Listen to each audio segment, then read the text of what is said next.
You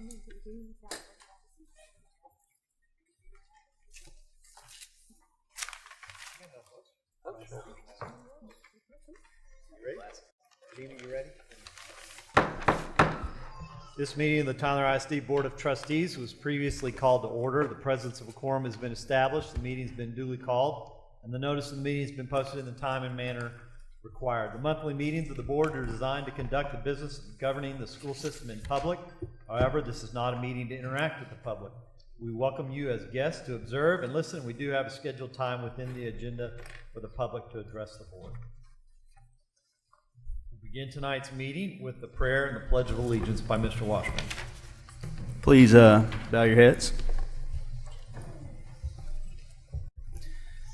Dear most gracious Heavenly Father, we come before you with hearts grieving for our brothers and sisters both locally and far across the world who are dealing with loss and destruction. We pray your peace be among those affected by tragedy, whether it be a tornado 50 miles away or fire or attack 5,000 miles away or even a spiritual hardship 5 feet away, Lord. God, if I've learned anything during my time here on earth, it's that physical things pass, change occurs, and loss occurs. So let us turn our attention to the spiritual. Let us focus on what does last. And may we acknowledge that you have provided us with a solution to our grief and a prescription for our spiritual pain, one that we can count on during our time here on earth and well beyond. A cure for our existential angst that provides true peace. Not the man-made kind that fools us for a day or two, but an inner peace unparalleled by any potion or anything that man can come up with. Let us avoid looking to politics or politicians, which are inherently divisive, but to your Son, the Prince of Peace. And may we remember that he conquered death so that we may truly live. So in the spirit of resurrection and in the spirit of life, may we as a city, a state, and a nation, through you, God, come together and unite for those battling hardship, and in doing so, perhaps find healing of our own. We lift up our neighbors in Alto, and friends in Paris, and brothers and sisters in Sri Lanka, and all those here among us, God, searching for peace. May your Spirit preside over this board as we make the decisions for the students and families of Tyler ISD. And it's in your Son and my Savior's Jesus' name I pray. Amen. Amen. Amen. I pledge allegiance to the flag of the United States of America and to the republic for which it stands, one nation, under God, indivisible, with liberty and justice for all. Honor the Texas flag. I pledge allegiance to thee, Texas, one state under God, one and indivisible.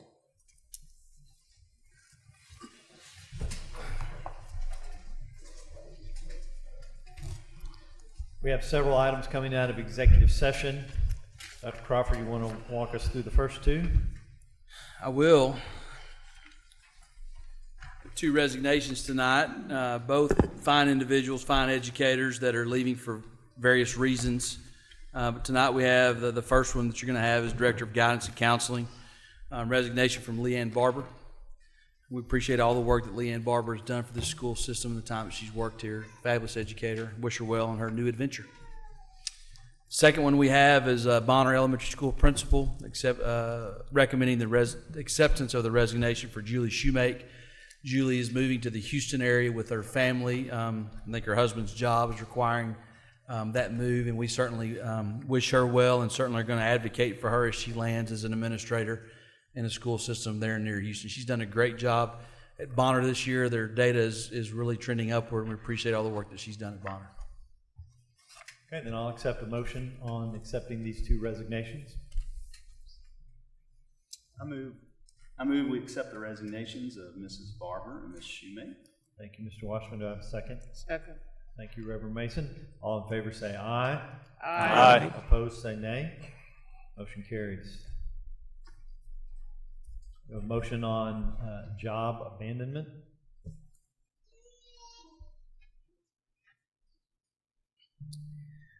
I move that the Board of Tyler ISD terminate the employment contract of Deanna Sullivan in the best interest of the district for job abandonment effective at the end of the contract year. Thank you, Reverend Mason. Do I have a second? Second. Thank you, Mr. Bergfeld. All in favor say aye. Aye. Opposed say nay. Motion carries. Dr. Crawford? It's that time of year, hiring of principals. We have 3 to bring to you, and plus 1 announcement to make tonight. The first one we have on the agenda is for Owens Elementary School, coming from Jacksonville, and that's Rachel Sherman. We also have, oh, there we go. Owens is here tonight. We also have the recommendation for the board to act on, beside that one, at Ramey Elementary School, Mina Naranjo.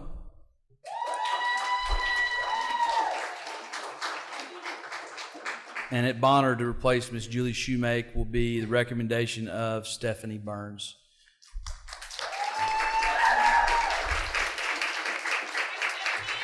Both Ms. Naranjo and Ms. Burns have participated in various roles in our school system. Ms. Burns actually was part of the Tyler Reddy Principal Program.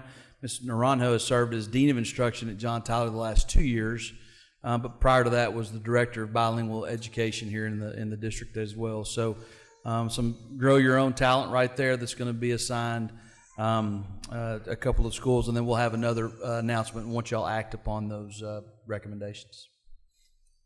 Okay, so I'll accept a motion for the hiring of the Owens principal. I move that we accept the recommendation of administration and hire Rachel Sherman as elementary principal at Owens Elementary. Okay, do I have a second? Second. All in favor say aye. Aye. Opposed say nay.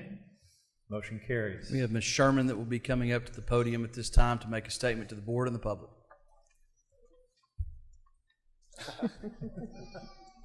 Official. Good evening. Board President, Reverend Hager, members of the board, Dr. Crawford. I am super excited to be here and grateful for this opportunity to join Team Tyler. I have my Hubbard Husky husband with me tonight, Jeff. He got me here as quick as he could. He can't say enough great things about the district.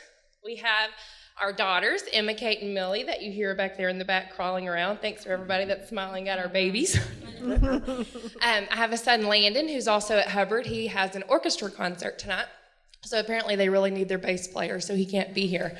But I'm super excited to be here and grateful for the opportunity. All the great things happening. I know Miss Greathouse has wonderful things happening at Owens Elementary, so I'm just so excited and grateful to join such an excellent team.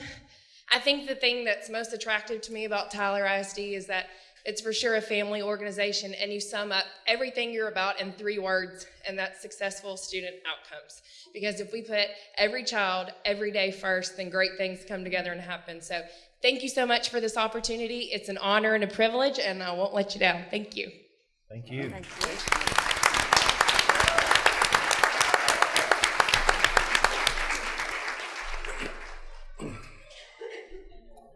Second, a motion on the Ramey principal.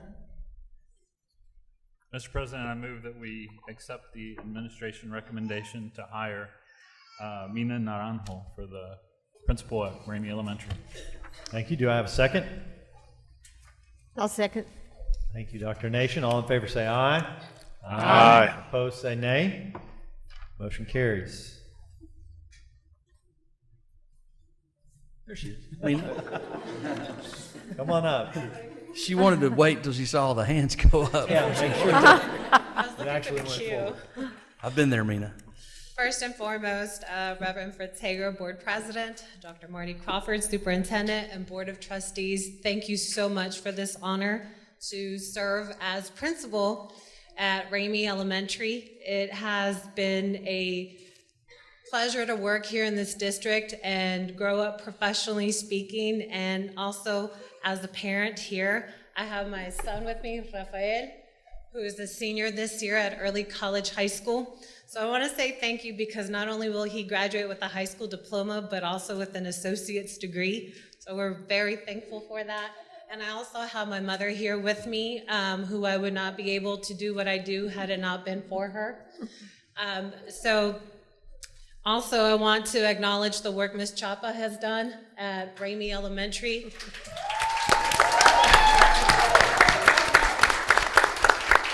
So So in front of you and the Ramey staff and Ms. Chopin, like, you have done so much work these last 2 years to turn things around. I was excited when I got the call for Ramey. It is very near and dear to my heart, and I want to be able to add value and contribute to the work that Ramey Elementary has been able to do, because we know that at Ramey we work for the win. All right, so thank you so much, and I will not let you down. Thank you. Thank you.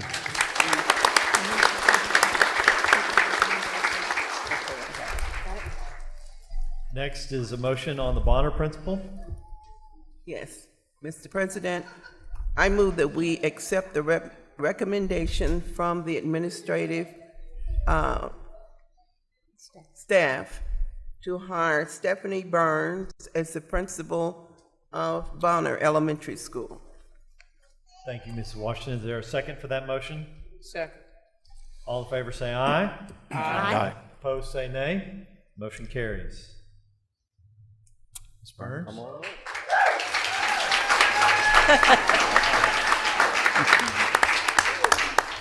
Well, first of all, President Reverend Hager, Dr. Crawford, School Board, thank you so much for this opportunity. I cannot express how much it means to me that y'all are believing enough in me to give me this opportunity. With me tonight, I have my whole crew. I have my husband, Greg Burns. I've got my 4 sons, William, can you stand? Who's serving in the Air Force right now. I have my son, Kiave, who is a graduate from Lee. I have my 2 youngest that are currently at Clarkston, Hunter and Dallas. Wave. My soon-to-be daughter-in-law, Miranda Gregory, who is also a teacher at Clarkston right now. But I also have my Clarkston family with me, and I moved to Clarkston this year from Pete, and it has been a blessing being there, and I've learned so much. So if my Clarkston family will stand, just stand. I'm so thankful for all 3 of you. You have been a blessing to me. I've learned so much from each of you, and this isn't the end. I want to give recognition to Julie Shoemake. I look forward to learning more about Bonner. I've heard such amazing things, and I'm so excited to continue what you've started there. Again, thank you all for the opportunity, and I cannot wait to get started. Thank you.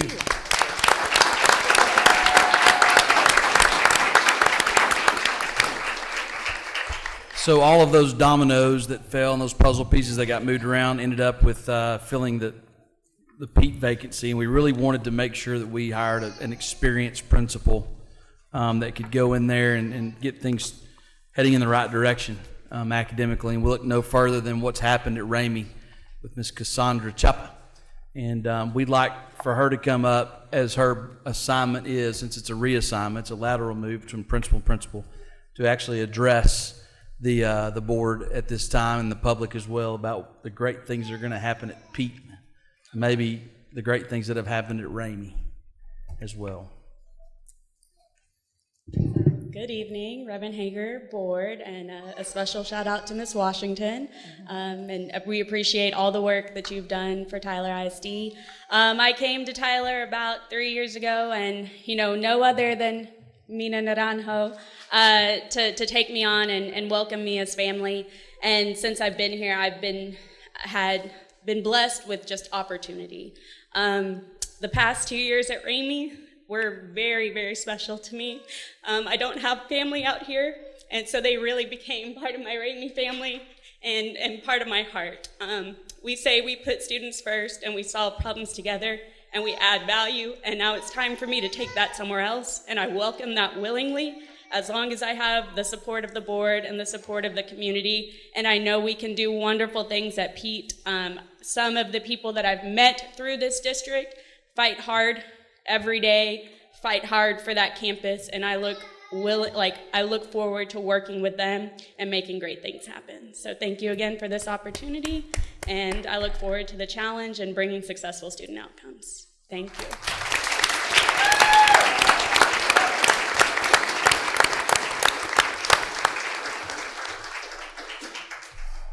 Okay, that brings us to item B, accept a motion for non-renewals. I'm sorry, for renewals, not non-renewals. The good kind, not the kind. Like Surprise. Gotcha. So anybody brave enough now to make a motion, make it correctly? I move we accept the district's recommendation for renewals. Thank you, Mr. Washington. Do we have a second? Second. Thank you, Mrs. Washington. All in favor say aye. Aye. Opposed say nay. Motion carries. Moves us to item 7, the approval of the minutes. Any questions or comments on the minutes? If not, I'll accept a motion for approval. I move that we approve the minutes for March 7th and March 25th, 2018. Thank you, Second. Reverend Mason. Thank you, Mr. Martinez. All in favor say aye. Aye. Opposed say nay. Motion carries. Special recognitions.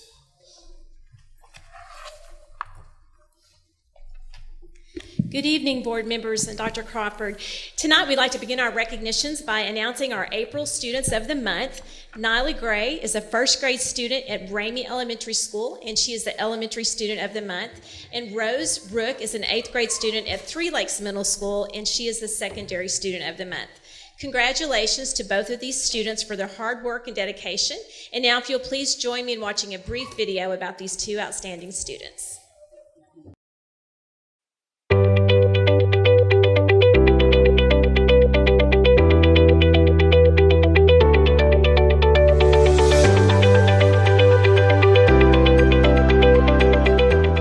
Tyler ISD would like to recognize the efforts of our 2 District Students of the Month. These students are selected based on 6 criteria: academic performance, effort, character, behavior, citizenship, and attendance. We would like to recognize Nyla Gray, a student at Ramey Elementary, as our Elementary Student of the Month. She was so excited to tell her parents. They said, "Wow, oh my gosh, it's so good." Nyla likes being a Ramey Ram and enjoys being a first grader at her school. She says they work for the win. We solve problems together. We do stuff together because you fight and then you don't know how to get it together. You ask somebody, and that's called working together. Nyla says she wants to be a second grade teacher when she grows up. Her favorite subject is math. I love it because you get to subtract and add and also tie. Our Secondary Student of the Month is Rose Rook, an 8th grade student at Three Lakes Middle School. Like our Elementary Student of the Month, Rose also wants to be a teacher. She says her math teacher, Ms. Kathleen Lindsay, inspires her. She's a really good teacher, and she makes sure everyone's understand everything, and she doesn't make stuff boring. She makes it interesting, and she's like a cool teacher. She's fun to be around. Rose has advice for other students that want to be successful at school and possibly be Student of the Month. Go to school every day like with the same mindset, like today's going to be a good day, not a bad day, and just always respect your teachers. They know more than we do. Just always try to learn. Take every opportunity, I guess, to learn. Congratulations to these students for their hard work, dedication, and leadership in the classroom. Their efforts are being recognized through TISD TV and sponsorship by Christus Trinity Mother Francis Health System.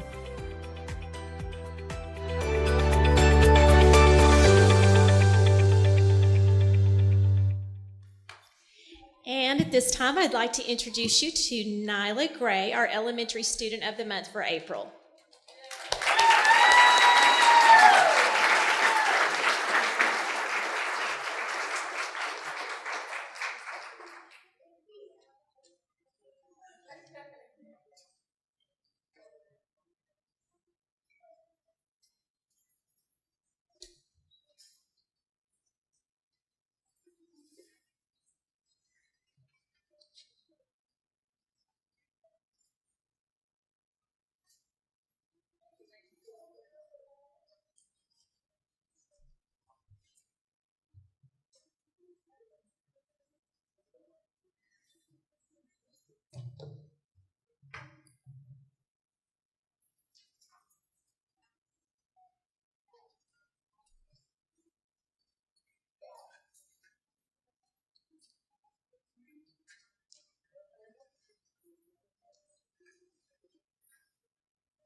And congratulations to our secondary student of the month, Rose Rook.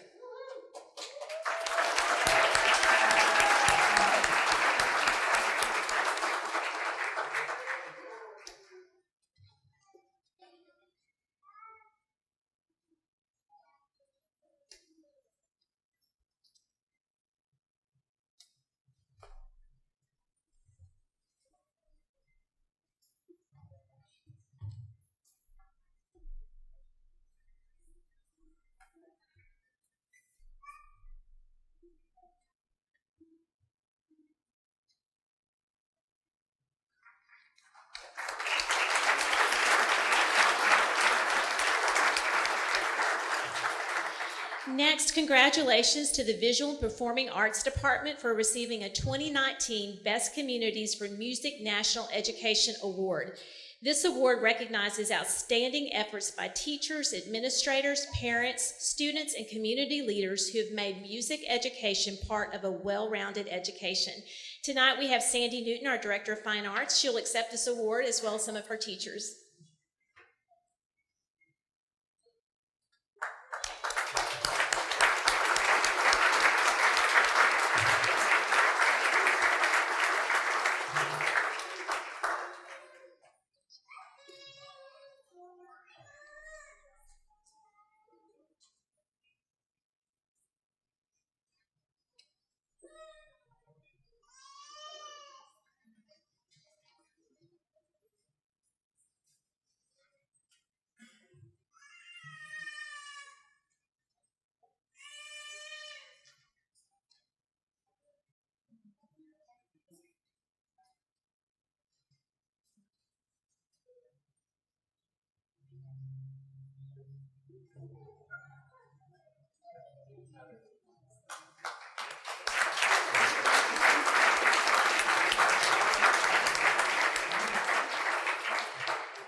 April is National Volunteer Appreciation Month, and Tyler ISD would like to thank our more than 2,000 registered volunteers for supporting education of our students both inside and outside of the classroom.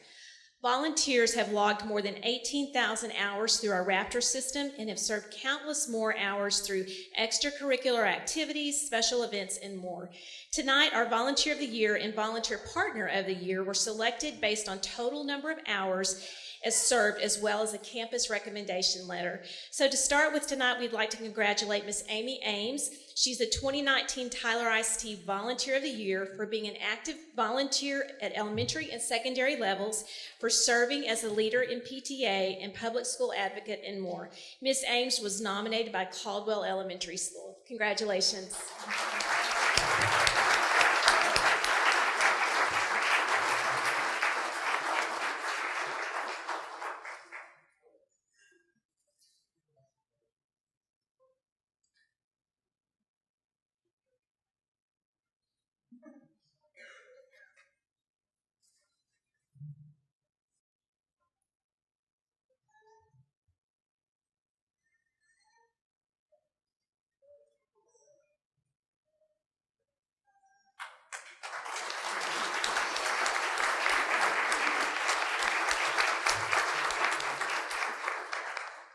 We would also like to congratulate Friendly Baptist Church, the 2019 Volunteer Partner of the Year, for providing over 1,000 hours of support for campus events, one-on-one mentoring, serving on special event chaperones, family and staff meal prep, supply and clothing drives, and more. Friendly Baptist Church was nominated by Moore Middle School, and tonight we have Reverend Pat Albee and some of his church members to accept this award.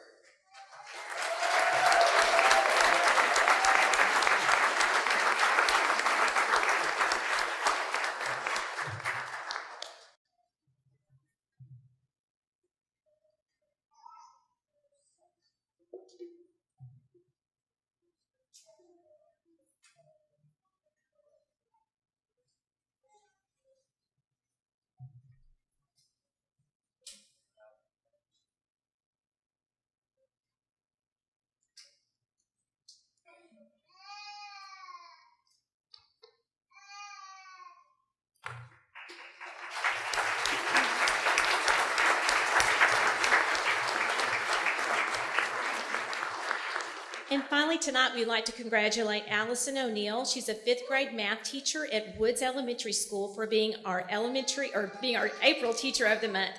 For 2 years in a row, Miss O'Neill has had a 93 to 96 passing on the 5th grade math star, and she ensures that all of her students are prepared academically for middle school. Congratulations.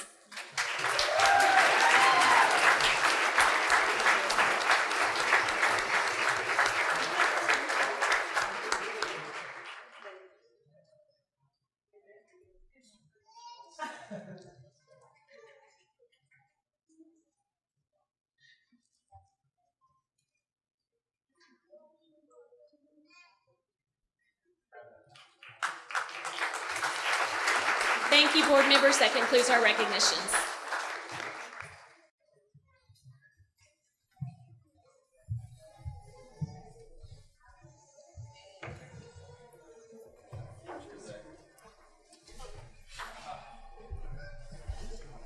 As if it never was done.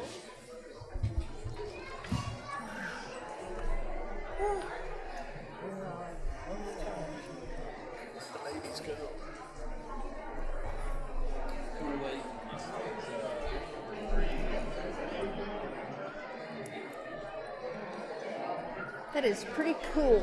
We got us a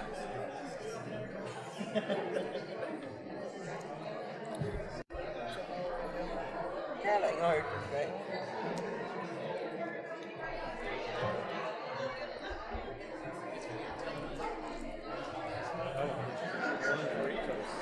Last time I went was to the open event. All the way down. What is that? Oh, you got one? You're missing some. Yes, she's missing something.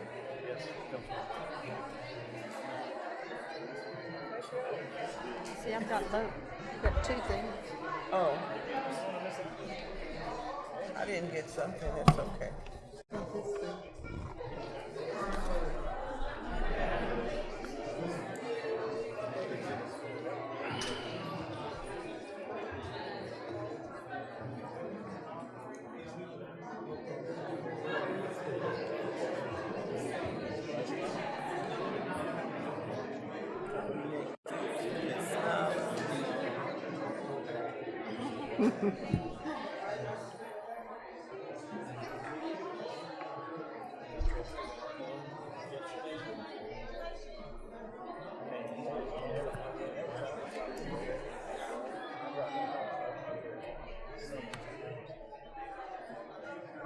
Yeah.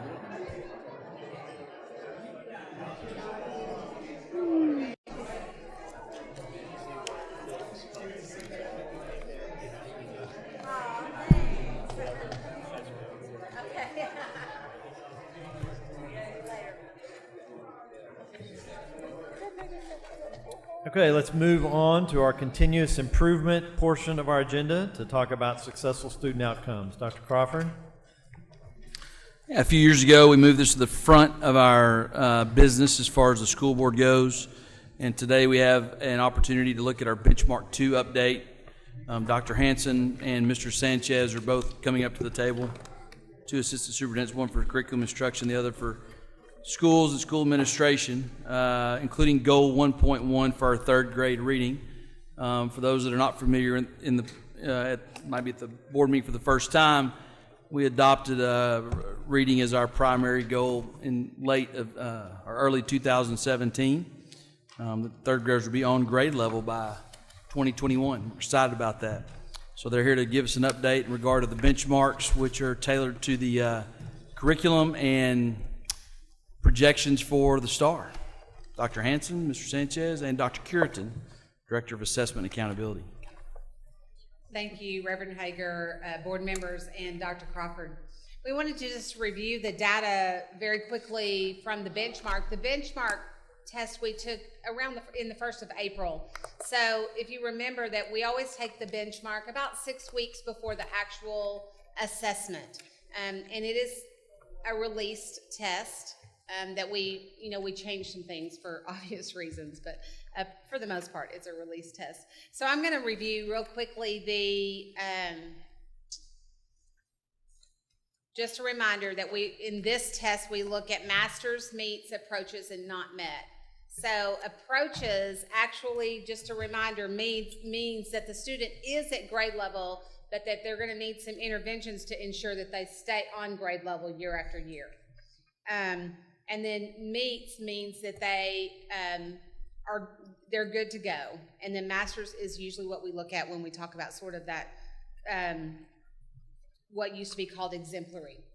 So this is our continuous improvement goal, the early literacy goal. And just a reminder that we're shooting for 77% this year. And so these were our benchmark scores in elementary. So as you can see, don't need to probably go through each one of those for y'all. But one of the things we did do is we added how we did on the STAR in those areas so that you could see last year, these were our benchmark scores for 2017, 2018 at around the same time. And that was the performance on STAR in May. And so this year, these are our scores on benchmark 18-19. And of course, we don't have STAR scores yet. So you can see that in most of the areas, we were actually up in every subject with the exception of 2. So 3rd grade math came down 1 point and 4th grade writing came down 3 percentage points. That's comparison from last year's at this time's benchmark to this year's. Okay. Yes, sir. Last year's benchmark at this time to this year's benchmark at this time. Not the same kids, just the same grades. Correct. Because of the rezoning, it's very difficult to do cohort data this year because the kids are kind of, by campus for sure, they're at a lot of different schools. So this is not the same school kids. This is grade level data. Well, I don't think it's a lot of different schools. Right. That's true. That's true. Be a contrarian on that. We did have some movement, but as far as me exact school to school last year, as far as kid to kid goes, there has been some movement because we did do some rezoning. But those are I think these are fairly indicative of being able to put a pretty good projection on where we're going to land. Right.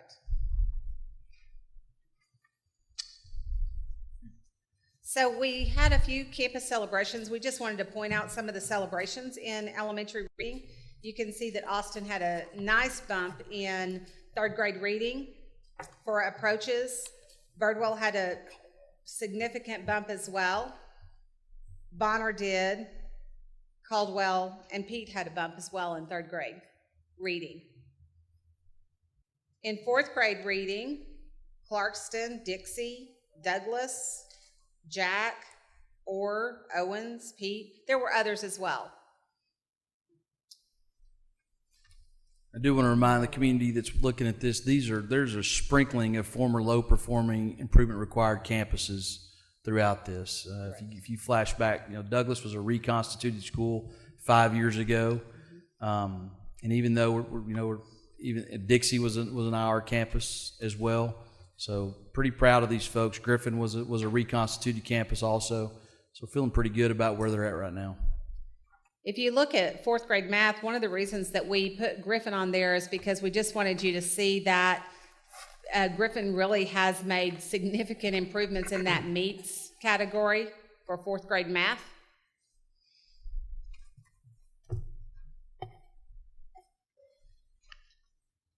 I think the exciting thing, just add a little anecdote to this, is that we've had some principal change. Brandon Chandler got a director of human resources job down on the coast. We've had a change there, and we haven't seen too much differentiation as far as performance goes. I mean, it's really speaking to the culture that we're trying to create on our campuses, that's similar to what Ms. Chopin talked about, going from Ramey to Pete. So that's working, it seems, even though we've changed through some principles. Correct. So in 5th grade science, we just pointed out some of the big significant changes by campus. Bonner, Caldwell, Clarkston, Dixie, or Ramey. So overall, we felt really good about the benchmark scores and feel good about where the campuses are headed regarding STAR in just a few weeks. Good evening, board, and again, Ms. Washington, we really, really appreciate your service to our district and to our kids.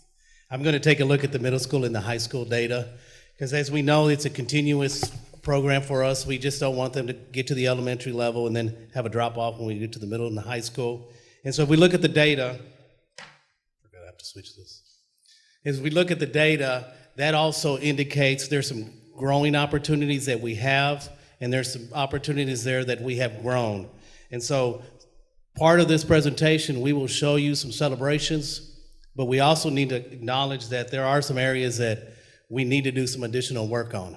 And so those grades are 8th grade science. As you will notice that we had a decrease there, about 8 points from benchmark 1 to benchmark 2, as well as social studies. And so we acknowledge the fact that we understand that in a couple of grade levels, we need to do some additional assessments along the way so that we aren't waiting till benchmark 2 or our benchmark to see where kids are at. So we acknowledge that, and we recognize that the assessment calendar needs to look different for us next year. Also, with the capacity of teachers in those areas is where we're going to have to do some additional work with our teachers and helping them understand that the pacing we need to increase the pacing, because sometimes the teachers want to stay at a certain point, and we need to make sure that they understand that as we take the benchmark, there's going to be some things there that kids aren't been subject to, and so we have to make sure that we subject them to that so that we get a good understanding of where the kid is at.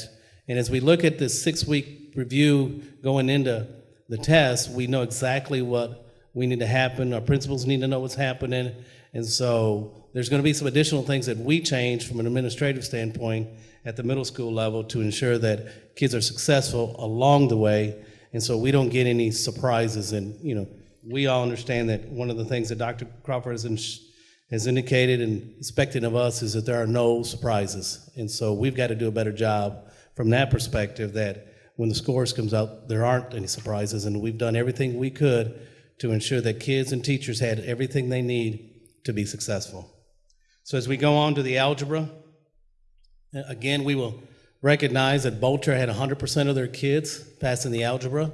And so remember, Bolter, these are the 8th graders that have taken Algebra 1, and so kudos to them that 100% of the kids that are in algebra passed the benchmark, and that's huge, because 3 or 4 years ago, we weren't doing that. 3 or 4 years ago, we didn't have 100% of the kids in our middle schools passing the benchmark, let alone the STAR. So we appreciate the fact that principals have acknowledged the fact that kids who are in algebra, they need to be in a spot where they can be successful. Because what happens is that the middle school, 5th and 8th graders get an opportunity to take the test again, but if you're in 8th grade and you're taking Algebra 1, you don't get a chance to take the test again if you fail. And so that's important, and so that's one of the mind shifts that we had to do along the way for our 8th graders that were taking Algebra 1. Again, we see early college continues to do a great job, and congratulations to them as they will graduate their first class.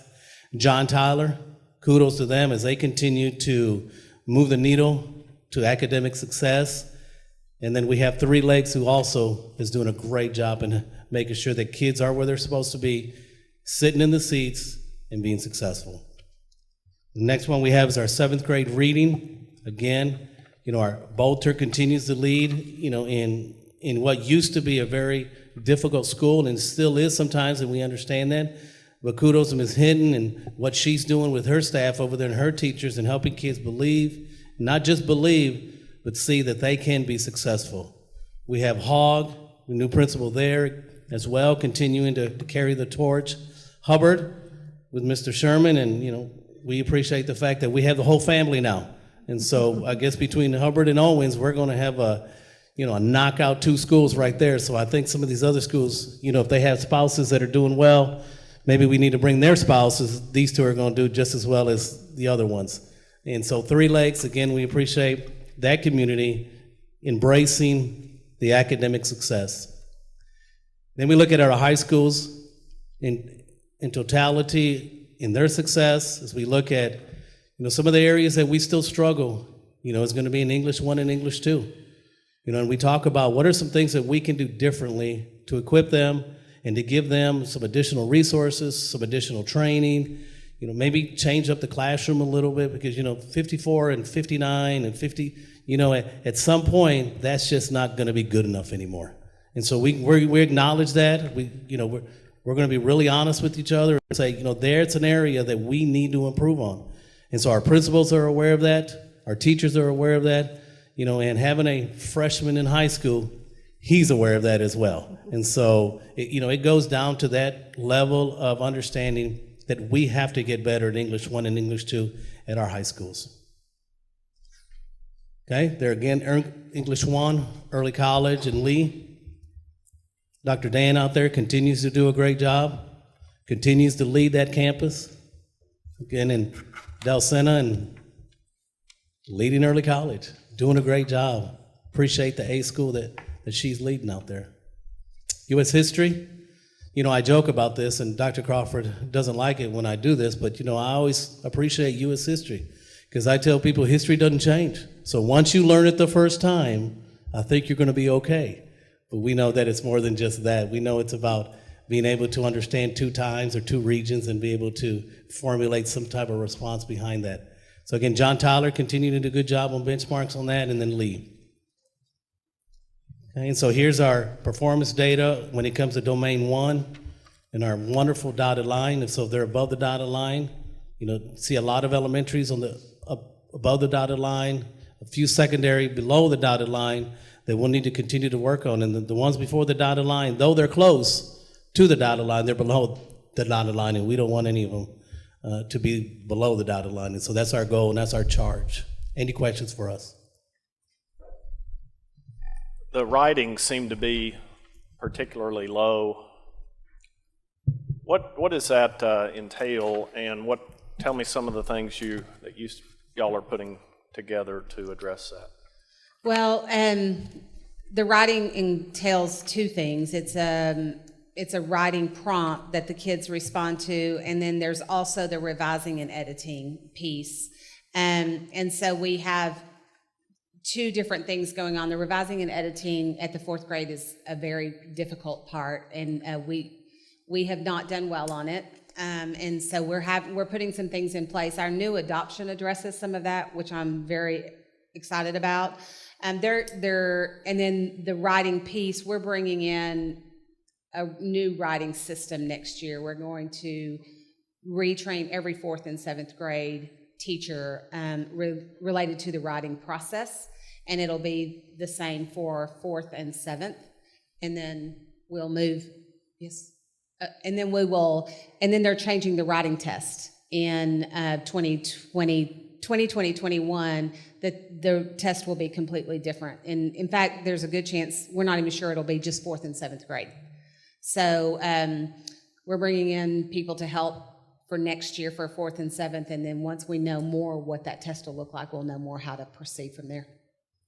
One thing we're going to do, Mr. Bergfeld, is as part of it's also can be done in phonics is training our principals on how to monitor that. I think that's one thing in principal school. I know I was never exposed to how to monitor the writing that we're getting, and now they do change it every couple 3 years. It seems like the state trying to figure out what they want from us. But we got to do a better job of getting them training. That's what Dr. Hanson's talking about, bringing experts, because you got to admit when you don't know anything about it. I think that's the case of where we're at right now. So we're going to have some people come in and help us understand how to monitor and supervise the writing along with our reading. In addition to that, we have these devices called cell phones, and we've got to figure out a way to get kids off their cell phones while they're in class and do more writing on paper and not writing on their cell phones. Mm-hmm. Because you will see a lot of the text writing in their literature, and as they write, you can see the abbreviations TBH, which is to be honest. And so we've got to do some of those things as well, is is getting kids to write more in class, whether it's a history class, a science class. We just have to get kids to write more, not text more, some of the things that we're doing. So am I understanding you to say that the tests are administered in 4th and 7th grade? The writing test. All right. So what is taking place in 3rd, 5th, and 6th? They still do writing as part of their English language arts block. It's not tested on the STAR. And we still give short cycle assessments. We give district level assessments for all of that. And we look at that data. We don't give a benchmark 1 and 2, and it's not tested on STAR. I guess the reason I ask is because it is important that the students have the foundation that they need to be successful in the 4th grade before they get to 4th grade. So I'm wondering, are you teaching the skills that are needed to be successful in being able to be reach mastery level on the test to the 3rd graders? It used to be everybody had to learn to do the writing, and it was just expected. But what are we doing in those lower grades before they get to the testing level? So there are writing standards, and the students, and that's part of the expectation, is that every grade level starting in kinder or in the Tyler ISD pre-Ks are required to start writing. And so everyone writes all year. And so yes, they are learning those skills. I will say just one more plug for where we're headed related to foundational skills. When students have great phonemic awareness and great phonics skills and understand how words are formed, they become better writers. And so if students do not have those solid foundational skills, that will impact their writing forever. And vocabulary. So right. So it isn't just about the written word, it's about the complete literacy piece that is important for us to do as we're building good writers. And that includes those foundational skills of phonemic awareness and phonics that will translate into better writing. To further answer your question, Mr. Berkfield.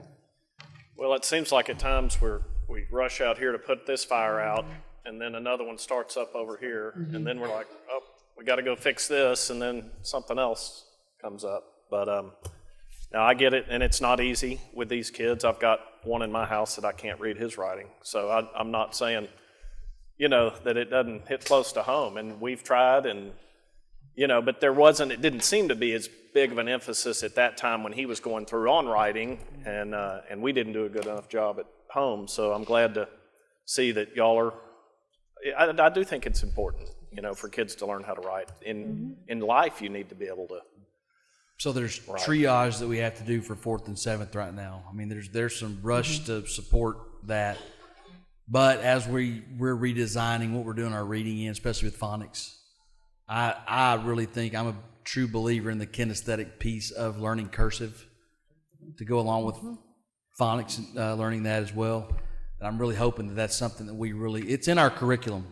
It's whether or not we have the time to get to it, to be honest with you. And I'm not talking about the instructional minutes that's allotted to us by the legislature. I'm talking about truly teaching it. We've got to figure that out, and we're working on that. So I think if we can, I'd love to have cursive back in to what we do, even though that's kind of not the cool thing to do right now. Do your 3rd grade students have to respond to writing prompts? Yes, and I can, well, I think the thing we struggle with more than that is equity, making sure that all 17 of our elementary campuses are doing that. Because I know at Jack Elementary, with the 3rd grader that I have right now, yes, that does occur. But is that occurring at every one of our elementary campuses? It should. And that's what our executive directors of school improvement and our assistant superintendents are supposed to be ensuring that equity with our principals. So I think that's our challenge. It's not we've got pockets that are doing it well. It's making sure that every one of our campuses is doing it well. One of the things we've talked about as a team, as an instructional team, next year is also collecting writing samples from all of the campuses, so we can kind of see where things are related to their instruction in those specific areas, and we'll be able to also calibrate the scoring so that we're able to help if they're scoring too low or scoring too high. So that's just another strategy that as a team we've all talked about. Yeah, and Reverend Mason, Mr. Bergfeld, this is a statewide issue, so don't feel like it's just a Tyler issue. Sometimes I know that's what we're worried about, right, up here tonight. But these conversations are occurring at many other school systems across the state right now in writing. We're just not very good at it. I don't know if it's what Raleigh brought up about the cell phones, if we've gotten away from that, or we've gotten into this whole language thing for so long that just put a book in front of a kid and they'll just learn how to read through osmosis or something. We have gotten away from basic foundations, and we're trying to bring that back here. And I'm not hearing that from a lot of school systems. So again, we've got triage we need to conduct soon, right away, right now.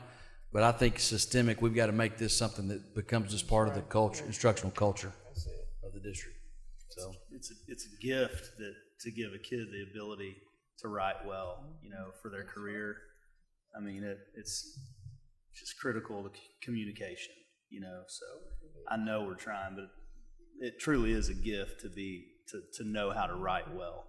And so I hope we can give that gift to our kids. We'll go back to the third grade reading beginning. Just in terms of where we are versus our goal. And then I'd like to hear from you on what's going to take place between now and the end of the year to close some of the gap, because it looks like we're not probably where we want to be right now this time of year.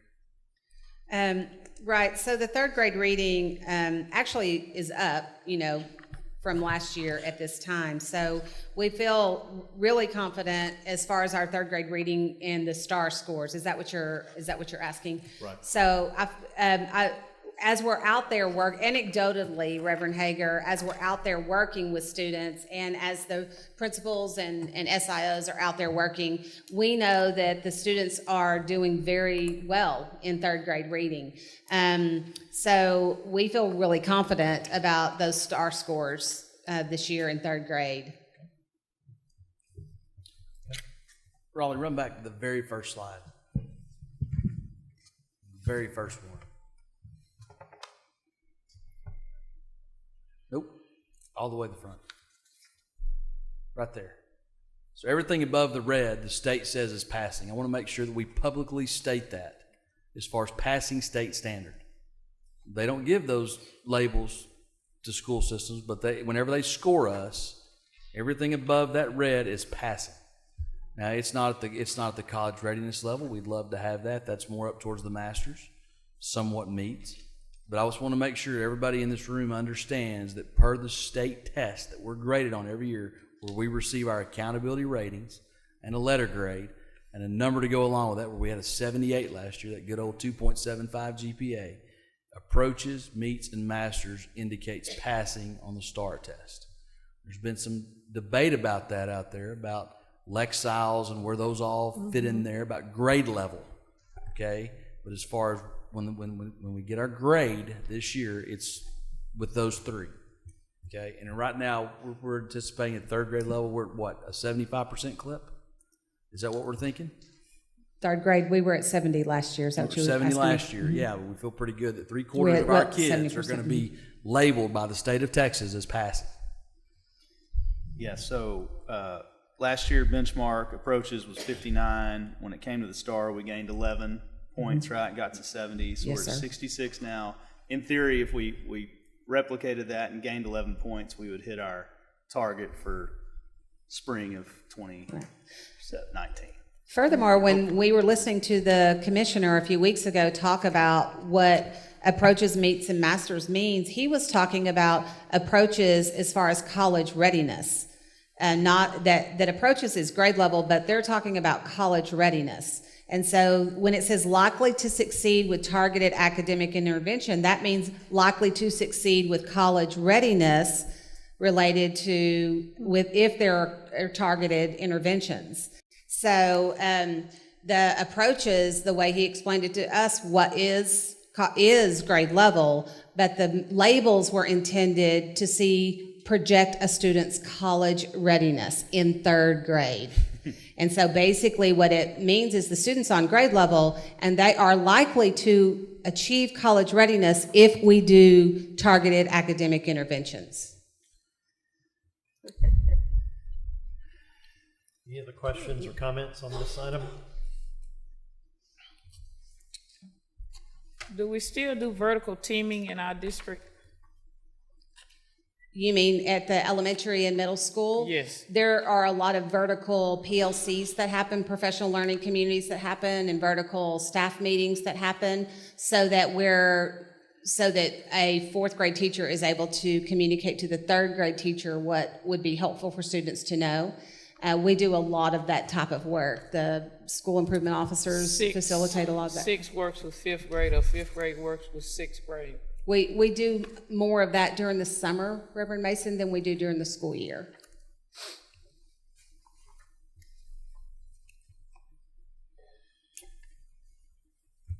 Any other questions? Okay, moving to item B.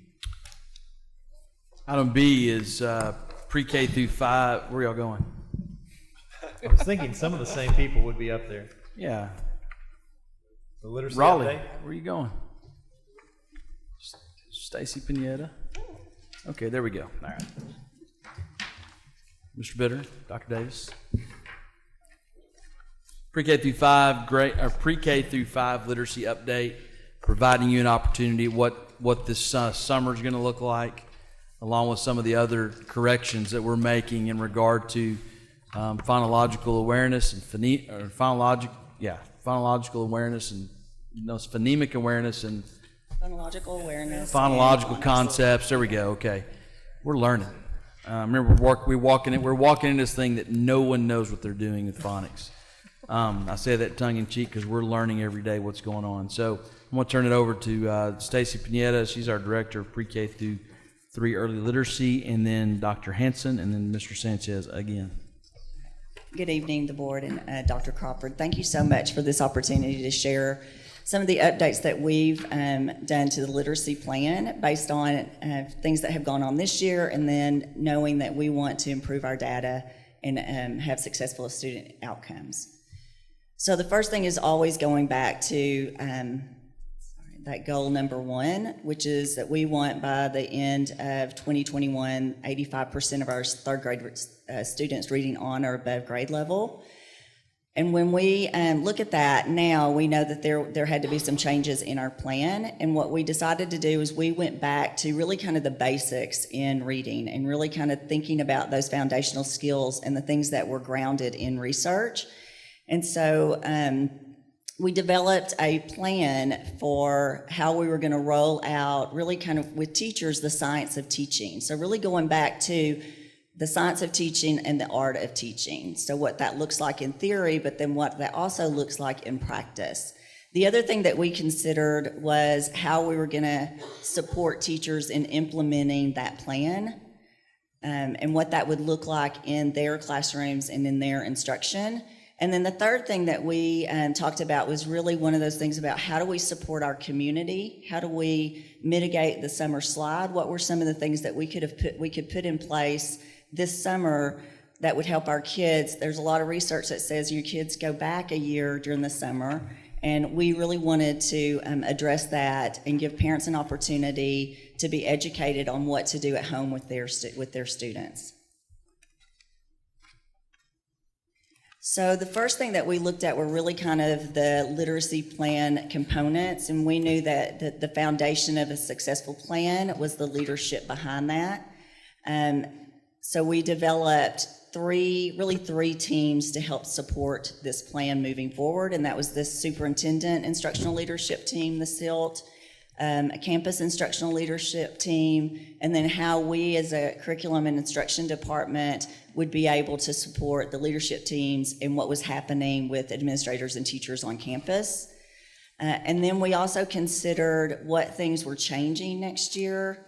So when we plan this, how are we going to use kind of the science of reading to support the changes that we knew were coming for our teachers, which we will have new TEKS for ELAR next year in kinder through 5th grade. So those were some considerations. There's a new curriculum and adoption. And then we wanted to make sure that the resources that we provided teachers were really grounded in the foundation of reading and that research behind that. So making sure that those resources were aligned. Another part of the plan was we knew that we needed to look outside for some collaboration, some things that if we were going to really offer research-based training for our teachers, then we needed a university partnership. The university partnership was the University of Texas, Houston, and that's that Children's Learning Institute within the university. A lot of the really good research that we read comes out of that college, and so they're going to support us in this plan. We're going to talk a little bit in a minute about what that's going to look like. And then the other part was, if we were really going to talk about research and really being grounded in research, we knew we needed the training. We needed someone to provide the leadership team, those SILT teams, that training. And so we reached out to Voyager Sopris Learning, and they're going to partner with us and provide a really in-depth training for administrators and some of those leadership teams so that we can support teachers in the classroom too. And then that summer, when we talked about summer slide, or the mitigating the summer slide, we came up with the Tyler Reading University for Parents and what that would look like. And we're partnering with the University of Texas, Houston, to provide that training for our teachers to train parents. So one thing on the letters, we some of the research we've been able to gather, everything goes back to letters. As far as brain-based research, as far as teaching phonics, those foundational skills. You look at Rapides Parish, you look at Bethlehem schools in Pennsylvania, both of those school systems have very similar demographics, very similar socioeconomic challenges that we have in Tyler. And they've had very quick turnarounds in regard to their early grades by training their teachers and their principal leaders with the LETTERS program. And LETTERS is an acronym, obviously it's not spelled correctly, LETRS. So that's one thing that we're pretty excited about because they've done it along with other school systems, and there's really no one in Texas that's really taken this on. It's kind of been a back to the old ways type of mentality that we're taking in our approach here. We've run into a few other school systems, Allen and Plano and some others, as part of our curriculum meetings, and they are pretty impressed about how far along we are in regard to attacking this thing. Of course, they don't have the challenges that we do, and they're not behind like we are, but they do see a need there that they're not reading quite as well as they'd like to do. So they feel pretty good about what we're doing and are going to replicate some of the things that we're going to do. So the LETTERS opportunity is something I think is going to be beneficial for us because it's been proven already.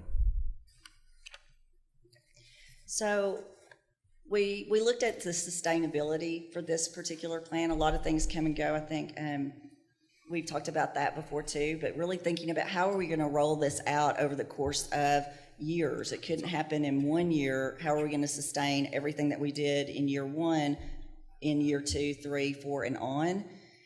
So we decided we would train pre-K through third grade teachers first in that really foundational skill part, and really have the University of Texas Houston work with them by providing technical assistant visits on the campus where they could walk them through lessons and co-teach with them and provide the coaching cycle with them, as well as the training that would support what the leadership teams were going through with the LETTERS program.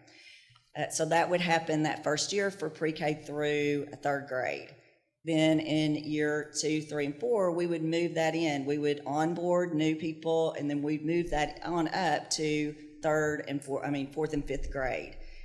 And that was just kind of the plan. And same thing with the leadership team. So we would onboard every year. We'd have a different cohort that would go through LETTERS and be able to support those administrators and teachers. So that graphic is just really a view of what that would look like over a course of 4 years. And then we also addressed, and they talked about it earlier, is addressing really 4th and 7th grade writing and what we would do for the teachers at that grade level to really improve our writing scores. So we do have a plan for 4th and 7th grade writing. Board, it's hard to read this up here, but you've got it on your PowerPoint. So we just want to make sure that we prove to you guys, to y'all, that we were, you guys, to prove to y'all that we had a scaffolded plan here for any type of attrition. once you get somebody trained, then all of a sudden they're gone and you're having to start all over again. So we do have this staggered to where if you're staying with us through year 4, you should almost have a micro credential in regard to phonics instruction, building upon each one of those years. And then as new people come on board, making sure that they get the foundation exactly like we got it in year 1. So we think stability is something to play off of. I'm hoping that you'll keep the superintendent around, along with the assistant superintendents. We almost did tonight, guys. But in saying that, we wanted to make sure that we presented y'all a plan of action, not just this one thing where everybody gets trained in 1 year and we're done with it. So this is actually something that's going to keep building up on itself year by year as far as increasing the foundational phonological capacity of our teaching staff and of our principals to be able to supervise that. That's been an issue. That has been an issue, and they'll admit it. It's been tough for them.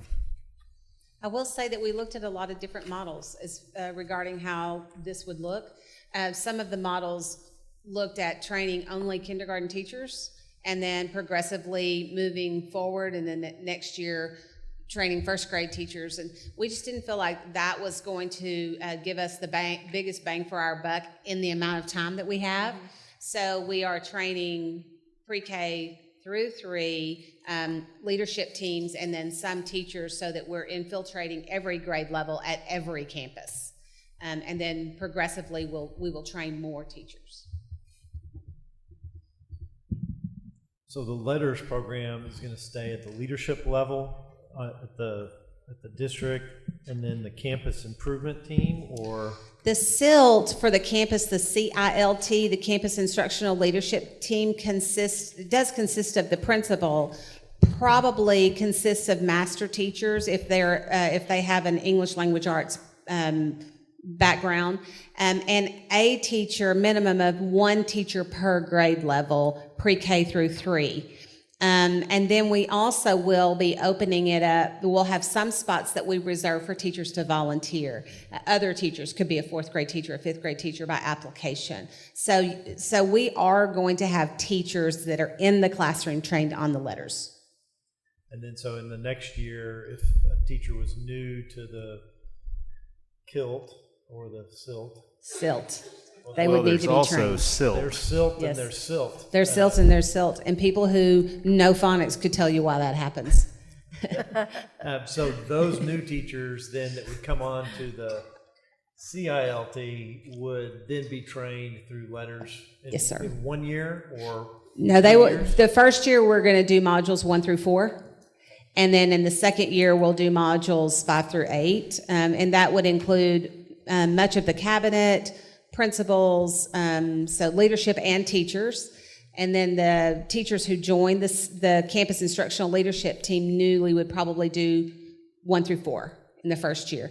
And I will tell you that includes about 100 hours of training. So the letters program is very in-depth and takes a lot of commitment, both at the district level and as an individual. Now, Reverend Hager, if we haven't presented a budget for this yet, we're not doing that tonight. That'll be at a different meeting, right? Yes, sir. If y'all want to fund every teacher to be trained, that's something y'all can consider. But I don't know if that's going to be a whole lot of training and a pretty big price tag. So we've kind of got it staggered out each year at a pretty consistent rate of budget for you guys to consider. So, Reverend Hager, just so you know, every single teacher pre-K through 3 will receive training from UTH. That was my next question. Every single teacher pre-K through 3, and they will integrate some of the letters research as well as our EAB research. Their research, their training has a lot to do with how to practically implement it when you go to work Monday morning. So the support will come from the people who are being trained, but every single pre-K through 3 teacher will go through extensive training and technical training, because the UTH people will be on the campuses. the silts get the depth. Silt squared. Okay. So these are really the components of that literacy plan. So we knew we had to come up with a follow-up support plan. Our goal is to make sure that every teacher pre-K through third grade that year one is an expert in reading by the end of the year. The other part of that is knowing how our department, the C&I department, would support those teachers in the implementation of that. So just really making sure that within that follow-up support that we're getting into the classrooms, that we're conducting model lessons for them, that we're going through that coaching support with them. And then the other part is the videotaping of really model lessons so that teachers could reflect and have feedback, and we could debrief about what those lessons look like and what we need to do to continue to improve. The other part is the sustainability plan, and that was really, we just put measures in place to make sure that this plan would be sustainable. The timeline that we just looked at is part of that sustainability plan. The other part is the fidelity to this plan, making sure that everybody is trained and is accountable for what we're implementing within the district, that we have a really good plan for the strategic implementation. So really thinking about what are those components in year one that we want to really get solid before we move on into different things in year two for those teachers or that administration team.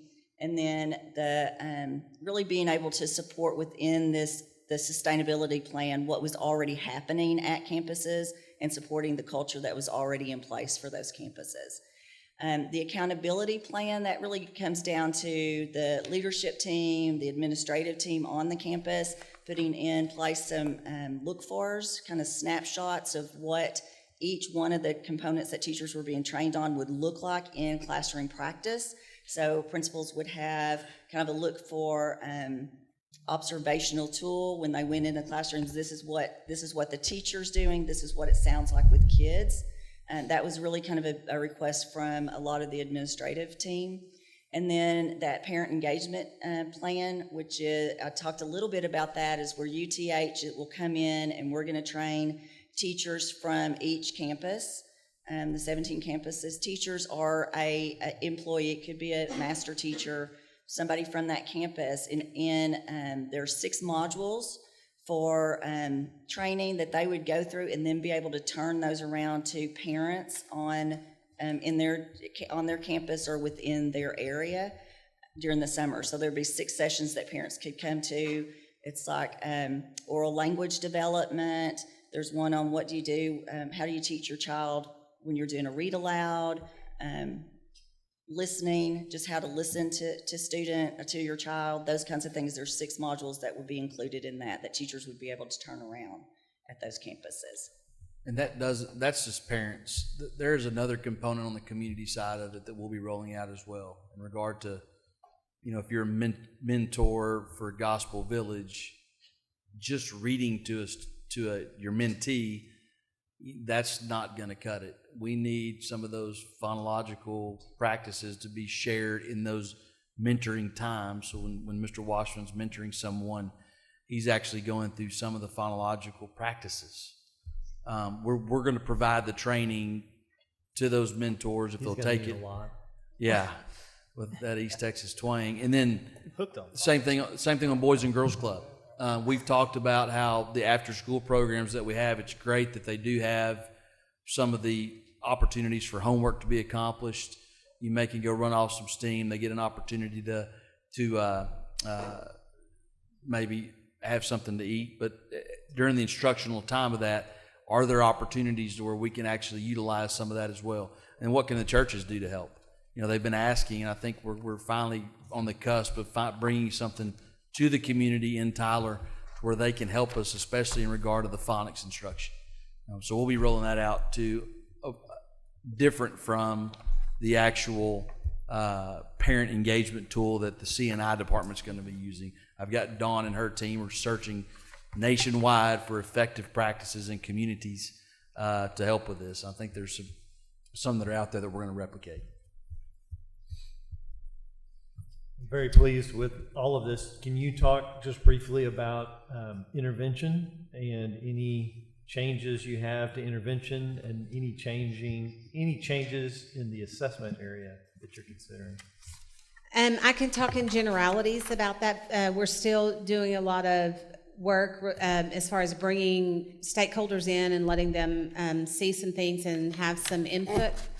But one of the things we know is that we need a systemic approach to intervention for students who are struggling in Tier 2 and Tier 3. So we are looking at specific research-based intervention plans that can help in those specific areas. And then also, as far as regular assessment, right now we use running record, and it's one way to measure fluency and some other reading skills, but we're looking at sort of a more standardized approach to that. So yes, we are going to do some revamping, and it's a good time because we have new standards and new materials and new resources. So it feels like it's a good time to sort of examine everything we're doing and determine what's working and what we're not getting maybe as much as what we had hoped. And so we're looking at all of that and are prepared to talk about that in coming months. We've made some improvements with the change in structure that we instituted 2 or 3 years ago, moving from what we had to RTI to master teachers, especially at campuses that had fidelity to doing. I don't know what the strategy is, but the ranger time, like they use at Rice, where they actually identify certain kids to go with different teachers during a specified time during the day to work on specific skills. Our campuses that are doing a good job of that are having success in teaching that. Bonner's one of them. The ones that are struggling they're not having fidelity to it. So I think that's one thing to make sure that we do have equity across the system that are utilizing systems like that, because we've had improvement in our reading scores since we moved away from the old school RTI positions. I'm not saying that those aren't beneficial, but when you don't have effective Tier 1 instruction at a very high level and all of your kids are in Tier 2, how can you serve all of them?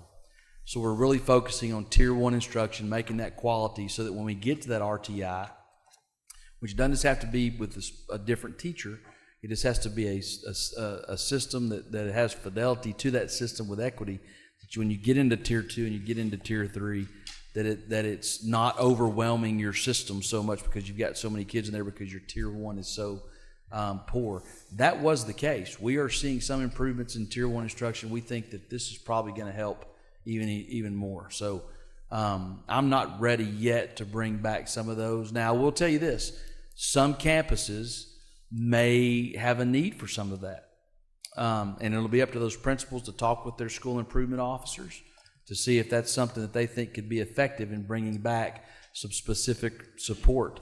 But as far as doing a district-wide, that's what we're going to do, we're not ready for that yet. We need to get better at Tier 1 instruction before we start thinking about revamping anything done in Tier 2 and Tier 3, because we had too many kids in Tier 2 to serve them effectively. And thank you so much for clarifying that. Really, in our work, we're looking at resources. So the structure related to the master teachers and how we have and the instructional specialists, we're going to refine as far as the instructional specialists.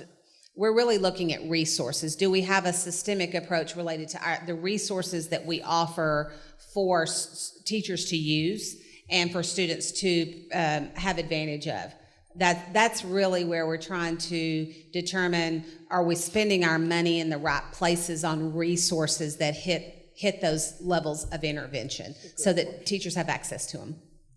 Have you communicated at all with the schools of education where we are receiving our teachers from and expressed to them the concern that we have that we are receiving teachers who lack the ability to a degree in teaching reading? Dr. Hanson, let me... Okay. Sir? Thank you. Yes. Yes, I'm glad to hear that. Yeah. That's good. Okay. Yeah, that has been upsetting. Yeah, we can't do it all. If the teachers would come to us with that foundation, Yep. we used to do it. I don't know why we stopped. Well, there was the reading wars. You're familiar with those. Everybody Yes. went whole language, Whole thinking language. that if you just put a book in, sorry, I've already said it tonight. You just put a book in front of a kid, they love to read. Marty Crawford, yes, because I had a reading teacher at home with my mom. But not every kid has Marilyn Crawford at home or Manny McDowell as their teacher. So in saying that, I think that that's something we have conveyed loud and clear. They've heard us, and they're being more responsive, but we've got to do stuff now. That's right. We can't depend upon them to produce a new set of teachers 4 years from now. That's one reason we've kind of gone to UTH with their the CLI.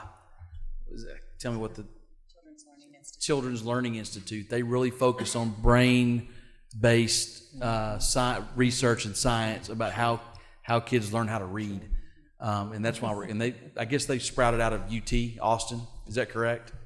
Okay, so we're kind of going big on this, and certainly still use UT Tyler here locally, along with Texas College, even SFA and A&M Commerce. But right now we need help now, and I think that's something we're going to see the benefit, the fruits of. One last comment, just big problems generally require big solutions, and so I appreciate the scale of this effort when you're talking about training all of these teachers and have it be sustainable over time too, so that this is really about changing the culture of reading in Tyler ISD, not just implementing a program for a year or two. Yeah, I mean, 5 years ago, trying to do this right now, our pants were on fire then. It was. So I don't want to convey that we're in trouble, because we're not. I mean, but we need to get better. We want to be great at what we're doing, not just fairly good. I mean, I think that we need to look across the dais here and in the public. 5 to 10 years from now, when we sit back, so we've accomplished a lot of things. One thing we can say is we've taught our kids how to read, and they read well. And it does take some time to get there, because we did not get in this position. There you go. Get or get. Get. We did not get in this. There you go. Anemic awareness for you right there. We did not get in this position overnight. It's been generational, and I don't need to take you through the history of how our brain has evolved into reading. But yes, Brown versus Board of Education, 1954 plays into that. So we haven't been reading for very long, and so we're trying to tackle an enormous challenge, and we've put a lot of time and effort into planning for this. Okay. I will say Ms. Panetta reminded me that one of the things that happened with higher ed is when they went to generalist certifications, they did away with the reading certification that your mom has. And so everyone's a generalist, and now they're looking at bringing that back, reading certifications. So, yeah. So that's an important piece that happened at that same whole language time. Well, no Child Left Behind, when we started teaching testing every subject for high stakes, that's when it lines up with it. Not saying it was wrong or right, because No Child Left Behind, there were some good things about it as far as equity goes, making sure that we were make sure we're equitable across the nation, across the state, teaching our kids a pretty robust curriculum. But you had to prioritize, and colleges of education did the same thing. And so they quit getting away from training every elementary teacher to be a reading teacher, and more of a generalist. I will say we talked to the principals about this plan. We rolled it out last Wednesday, and they were positive. They were upbeat. We even talked about 100 hours of training, and no one had anything but positive things to say. And kudos to the leadership here and to the campus leadership, because they are willing to do whatever it takes for kids. So we really have a great group of leaders. Yeah, y'all's schedule wouldn't allow it, and we'd have to post every meeting that we had, but I wish y'all could be in there and see the energy that this group of principals has in regard to attacking this. Y'all have really let us hire a pretty good group of people that see this as a significant challenge, but have the right attitude about it. It's pretty cool. So can't wait to update you on the process. Yeah, I look forward to strengthening our foundation. Okay, thank you very much. This brings us to public comment. Wade's explanation. We have two speakers registered tonight. First up will be Mr. Brewer.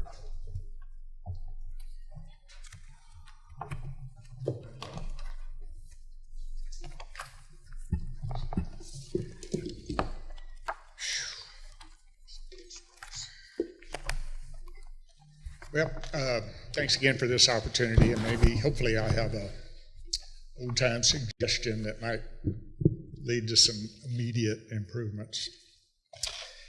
I'm here to go on record to you as a board and to all the students, their families, and the legislators that represent us in Austin. We have a more than a serious problem in Austin when a bunch of Senate bills were voted on that amounted to multiple $billion worth of debt to treat, medicate, catalog, contain students with mental health problems. We really have a problem. When we have and those were priorities of Abbott that he never mentioned before he ran for office. And now all of a sudden everybody on the education thing is voting for it because of him.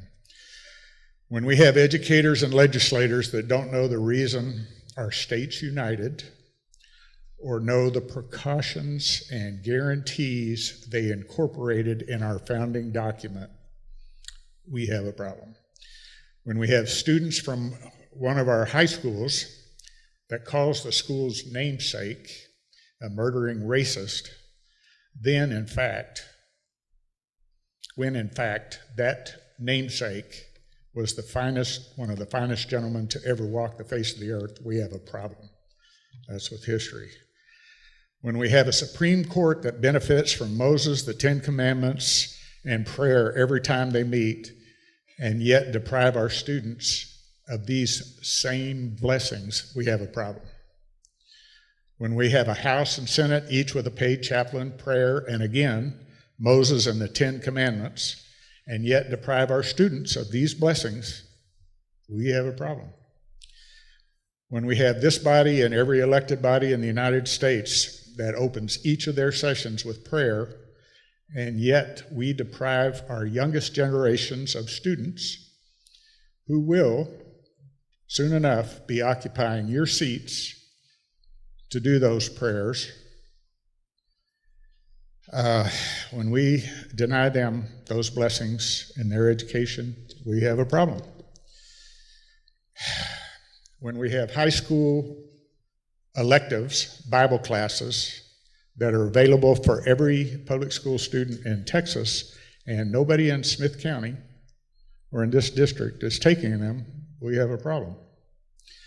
When we have a Texas senator who passed the Constitution Week bill back in 2004, and last month introduced a bill in Texas, SB 2090, requiring inclusion of Bible instruction in every ELAR class in Texas, and nobody knows about it in the media or the paper or TV or here, we have a problem. Our founders fled Europe with an appeal to the supreme judge of the world for the rectitude of their intentions, and with a reliance on the protection of divine providence, so that they might study and live by the greatest of the great books. When we deprive our children the source of our founders' divine inspiration, we have more than a crisis. We have a failure of the greatest fountain of liberty ever known on earth. All because we, the people, that's me, that's you, that's everybody in the audience, failed to recognize and protect the source of our salvation. Thank you. Thank you, Mr. Brewer. Next up, Dr. Dwayne Collins.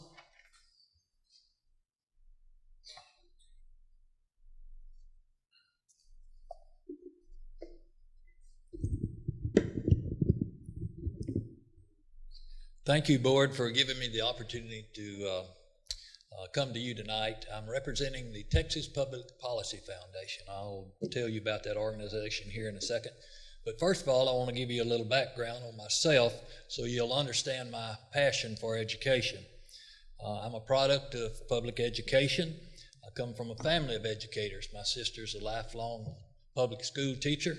My brother, when he was hired on by Huntsville ISD, was the youngest superintendent in the state of Texas. He finished his career 12 years with Texas County ISD.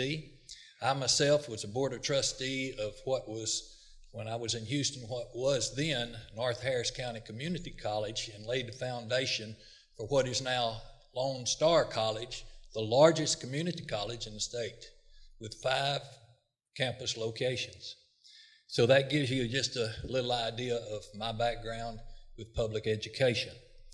I believe you, the guardians of our public education, have an awesome responsibility, not only to our children, but to society as a whole, because if we do not have an educated populace, our communities, our state, our nation is going to suffer. So that kind of gives you an idea of where I'm coming from. But I would like you to consider meeting with the group that I just mentioned, the Texas Public Policy Foundation. If you're not familiar with that group, John Tyler helped us here during the Black History Month.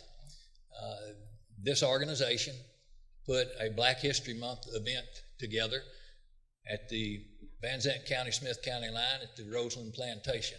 If you read the Tyler newspaper, we made the front page. It was a fantastic event. Our main speaker was Lieutenant Colonel Allen West, African-American, war hero, decorated hero. He represents Texas Public Policy Foundation, our Booker T. Washington initiative. He takes this Booker T. Washington initiative into the minority communities to espouse what Booker T. Washington, the founder of Tuskegee University, his educational philosophy, or his philosophy of life was. And that was education, entrepreneurship, and self-reliance. So that's part of what Public Policy Foundation does. Public Policy Foundation is to the state of Texas as the Heritage Foundation is to the nation. It is the largest organization of its kind statewide in the United States. We have over 100 employees that write position papers and policy papers on everything from energy to health care to immigration to education and many more subjects. The legislature in Austin listens to us intently, and I would like for you to consider meeting with us, and I have left some brochures with you to pass to each one of you, and you can see what Texas Public Policy Foundation is all about. Kara Ballou is our senior educational policy advisor. She would be the one that'd be meeting with you.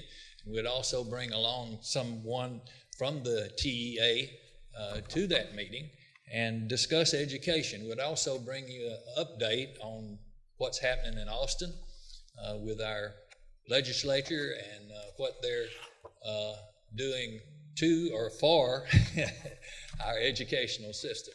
So thank you for listening to me, and Dr. Crawford, I'd like to get together with you and discuss this further, and maybe we could put something together. I'm reaching out to my home district in Van to do the same thing, and I would like to definitely involve y'all. Y'all were such great help with that Black History Month, and I do appreciate it. Thank you very much for listening to me. Thank you, Dr. Collins. Next is item 11, the business, legal, finance consent agenda.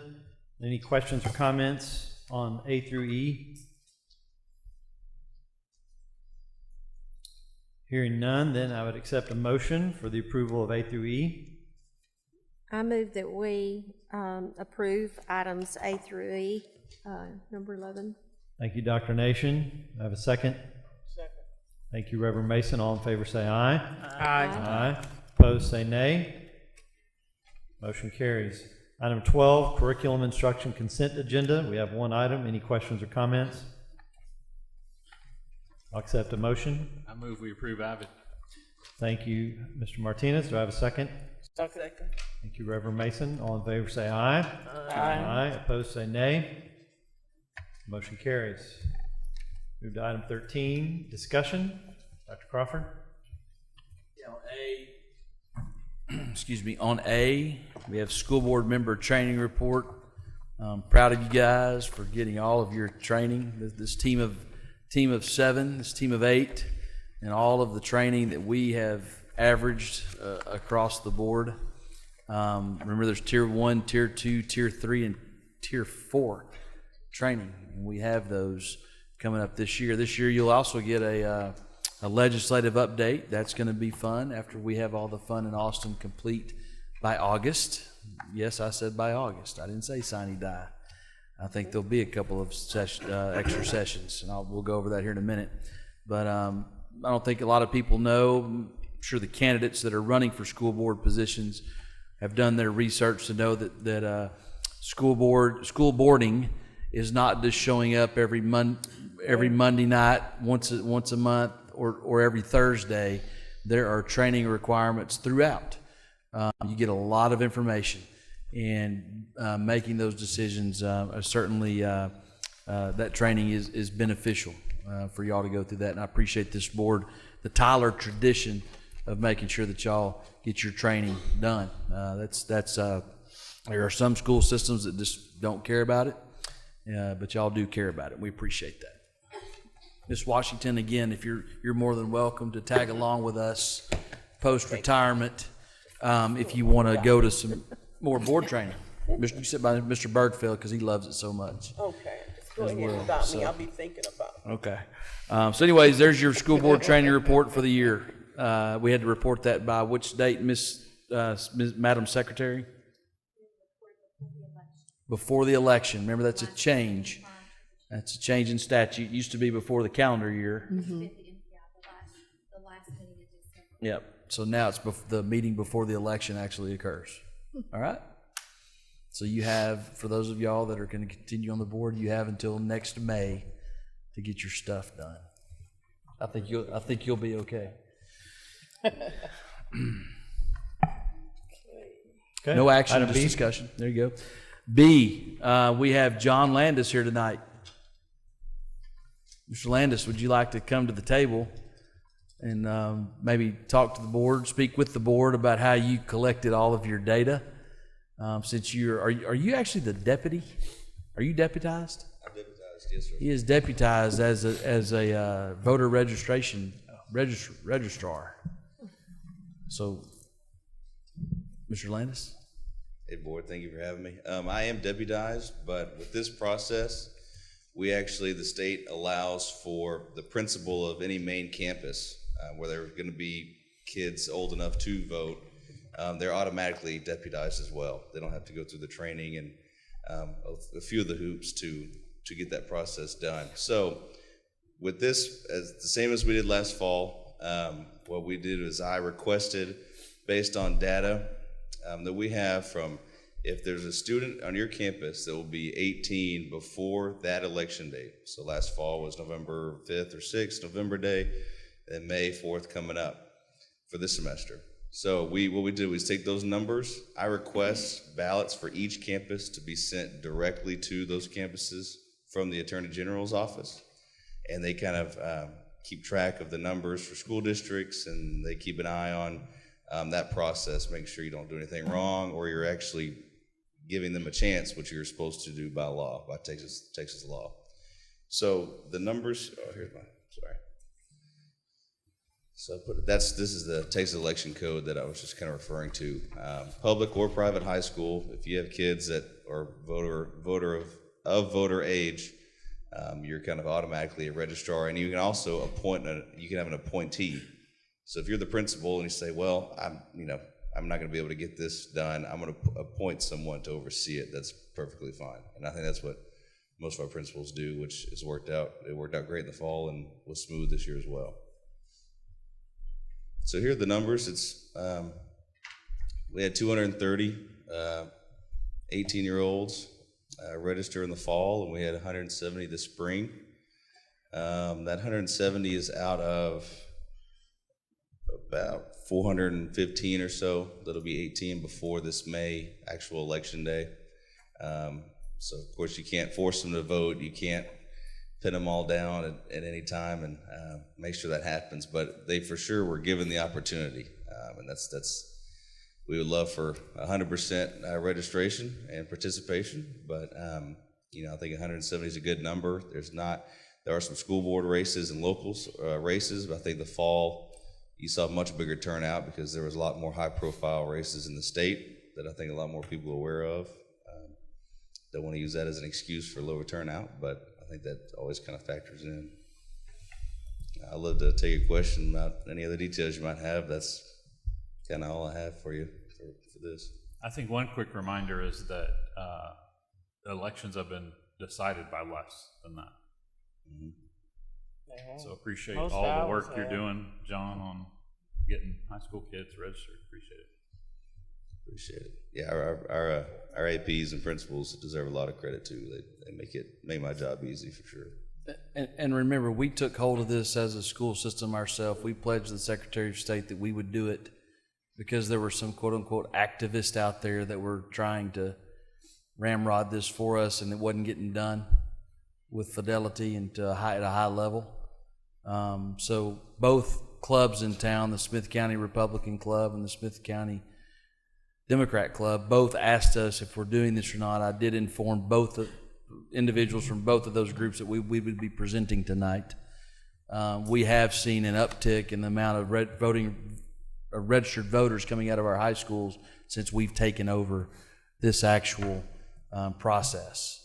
Remember, this was all spurred because of an online article that I saw, I think, that had us with a lot of Texas school districts with pink dots and red dots saying that we had low numbers of registered voters, and I went back and looked, and we weren't even doing it. So we're doing it now, and we'll provide the board and the community an update every year. You'll get to hear from the exciting Mr. John Landis here about voter registration at our high schools. And we need to increase our numbers. There's no doubt about it. But I understand some trepidation from some families may not feel as comfortable doing it. But certainly that is something we need to make sure that our high school civics teachers, whatever that might be, the social studies group, whoever the principals appoint, are really ramping up the importance of it. Because contrary to some people, we do take our constitutional responsibilities and our constitutional rights very seriously in Tyler ISD. Dedicate an entire week to it here coming in May, right before Memorial Day. Dr. Crawford, I agree with you. It is very important that we understand our civic responsibility, and it was drilled into me during my young days, so I haven't missed a year of voting. Let me ask you this, though. At the high schools, is there an announcement made to just remember this is election time, not to tell them how to vote, but to say this is election time and what the elections are so they can be aware? No, I can't answer that question of yes or no that there's announcements being made. Certainly every senior is required to take a government and economics class, and so during that time is an easy time to remind those that are that age need to do that. And we'll go over here in a minute. There's going to be maybe some changes in regard to some of the curriculum requirements down the road here because of this 86 legislature. All right. I will just say, outside of John Tyler and Lee, our other three campuses that have voters of that age or kids that are eligible to vote, the numbers are usually so small where they've been able to really personalize and kind of seek out that person and make sure they one-on-one get that opportunity and are aware of it. And like I said, they have voter registration cards with them, so it's not a, hey, you should go register to vote and go figure it out. They actually have a physical card that they're able to do that right there and there with them if they so choose. So. Well, now, this is one person who's very civically minded, so all I'm asking is we could at least make an announcement. This is voting time. Just know that you have a right to vote or whatever we need to say that is not against the law. Yes, ma'am. Mr. Sanchez, Reverend Mason has asked that our high schools make those announcements, make sure that happens. All 5 of them. Five? Yep. Yes, ma'am. And for a point of clarification, all of our principals take time to go to the government economics classes and the CTC to ensure that kids are aware of the voting period, the voting time, and the honor it is to have an opportunity to vote. It is an honor. Just make sure an announcement's made, please. Thank you, sir. All right. I will say that our Secretary of State in February gave our school district a shout out for the job we've been doing, so hope to always build on that. And he actually gave another shout out 2 weeks ago when he was here addressing a group of John Tyler Early College High School and Robert E. Lee juniors that are part of the TJC Promise program. So he specifically asked to come to Tyler to address them. So Thank you for your work, Mr. Landis, and let me be the first to support a new nickname for you, Deputy. I think that might stick. Next up, Dr. Crawford, item C, Strategic Initiative. yeah, we labeled it strategic initiatives so we could get a chance to talk about the 86th legislature and then maybe some of the things that we could potentially do coming out of that. I wish some of our audience would have stayed so they could listen to some of this, because it's kind of in line with some of the things that they may care for. But there's our kind of our 6 strategic initiatives. We'll talk about the 86th legislature to kick off.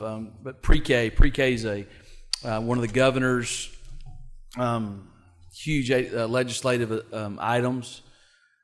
They're talking about the funding that they're going to provide for school systems to potentially provide pre-K. There are a few bills that are down there right now in regard to pre-K. We'll talk about that in a minute. Teacher compensation is a big topic this time, and there's a couple of variables that we'll be discussing here. Tyler Reads is another initiative of ours. You heard our presentation here tonight. We won't spend a whole lot of time rehashing what our plans are, but we certainly think that will be something that y'all would have some budgetary decisions to make here in the future. We don't have a name for this yet, so this was my best attempt to I don't want to call it something that Dallas does. Dallas does the ACE program. I don't even know what that stands for, Ron, Mr. Jones. Accelerated Campus Excellence, maybe? Okay. So I'm not sure what it is, but I just put Targeted Campus Strategic Design. That's if we get into a situation like we were in 5 years ago, to where we had to reconstitute campuses, and that's just what that's for, in case we ever need to do it. And then Pathfinder, we're all familiar with that. That's where we a lot of innovation and choice in regard to our school system, and just doing things, still having some traditional campuses, but at the same time having choice throughout the school system. And then #SafeTISD, that's kind of our safety initiative that we use here as well. So we go to the next slide. Little update on the 86th legislature. 40% remains of this session before sine die, the last day. It's in May. And then again, they could potentially call a couple of special sessions in regard to being able to accomplish some of the other items that they want. But there are some other things that are beginning to crop up that the public needs to know about and that the board needs to know about. One is, remember, we're a district of innovation. Part of our district of innovation is to have flexibility on how we calendar our school year. Now, I know that there's some trustees who would love this to happen, but this really does kind of put us in a bind. There is actually a proposal down there in the legislative session to go old school. And old school is, whenever you talk about the school calendar, what does everyone say? Well, man, I remember we didn't start school till after Labor Day, and we got out before Memorial Day. Well, that is the case until they started actually have a standardized statewide curriculum, the TEKS. And so they're talking about going back to that. They're talking about going back to that and doing it through the minutes of instruction. Remember, there's that thing about minutes of instruction. The other thing that they're talking about doing is you're going to get there through minutes of instruction, and blasphemy, not having as long of a Christmas break, or not having a week of Thanksgiving, or maybe not even having that long of spring break. So I'm just giving the heads up to everyone that it's not going to be this dais and the administration, if that comes down the pike, of that happening. Now, let's remember this. Guess who gets exempted? Charter schools. Why? Okay, that's one question I'm going to pose to you. Why? The other thing, you may also be able to get exempted if you have some type of extended school year program. In other words, if that campus, if you decide as a board to identify a campus as a 207-day instructional day campus, you could be exempted from that. But as far as a comprehensive traditional school, that is something they are talking about. Basically, overriding anything that your local District of Innovation Committee came up with. Okay? I'm not going to take that much time on every one of these. Mental health requirements, one of our speakers talked about there. There's going to be quite a bit of that, enough to where it concerns me that we may need to consider additional personnel to cover all of the statute that's going to be coming our way in regard to that. School safety, same thing there. There's going to be quite a bit of reporting, quite a bit of action to be done on campuses, to be all reported back to the schools, Texas School Safety Center. It's not a bad thing. It's just something that's kind of outside the norm of public schools. Because you got to remember, you're dealing with a bunch of public school educators, we went to school to become educators. Some of the stuff that's popping up on us, while we have talent, being able to handle some of that and be academically focused is somewhat of a burden on a lot of people. Especially at the campus level. There's some First Amendment concerns that we have popping up in regard to electioneering or what perceived electioneering, including from board members. I'll give you a heads up about that it could be a criminal offense to actually be charged with electioneering in the teacher's lounge or from the dais. So I guess I don't know if the First Amendment applies to state law or not. That's how concerning that is. This may not be a bad thing. Additional recess minutes for elementary schools. I don't think that'd be a bad thing. However, we're going to have to do something to the school day. What is that? What do we do? We're going to have to lengthen it. So we need to make sure we're here publicly talking about how some of these things that are coming out of Austin may handcuff us to some of the things we've traditionally enjoyed here in Tyler ISD for generations, to where we start school at 7:50 and we're out by 3:05 or 3:10, which that still just sometimes amazes me. Next slide. Y'all jump in when you want to. Pre-K. Again, the governor's big push on this. We're wanting to go district-wide where space allows, and we think we can pull that off at every campus. Right? Okay. Now, we're going to start off with one pre-K at every campus. We're looking at our kindergarten numbers to determine how many pre-Ks we would actually need. We go to that one, and then we'd actually grow from there. Right now, the strategy is to go to 20 kids would trigger the first pre-K class. In other words, it would make. And then the next one to get to 16, and then 16 after that would determine how many more pre-K campuses or pre-K classes we actually need. We're talking about this today because we don't know how much time we're going to have to prepare for this, considering we don't know what the legislative session is going to do. Are they going to be finished with their school finance portion that they're working on right now by sine die, by the end of May? Or is this going to drag on into the special sessions? Well, if they're going to fund you for some of these things, you need to prepare for that like they're going to be funded. If they're not funded, it might be something for the board to consider funding this for 1 year and giving us the opportunity for a year to go and find money to fund it from here out if the legislature doesn't follow through. Positions have been posted. We actually, it looks like we only need about 6 positions to be able to cover the additional pre-K classes that we will have. And we have already identified that we do have enough space at each campus, some more than others. to be able to pull off a pre-K program. Question. If it is funded, do you anticipate that the governor's intention is to have this as a choice for parents, the option to send their kids to pre-K, or will it be compulsory? It's not going to be compulsory. Okay. And it's not going to, we could, but I don't think this recommendation is going to come down the pike for transportation. There's just so many rules when you're transporting 4-year-olds. The other thing that we're really concerned about as you look at pre-K data and you look at Head Start data, as far as attendance rates go, you're looking at about an 85% attendance rate, sometimes lower than that, as far as your pre-K and Head Start classes go. And that's not a Tyler anomaly. You typically don't receive, that 94 to 95% attendance that you get in your K through 12 schools. So that would be something that would be concerning about. Next slide.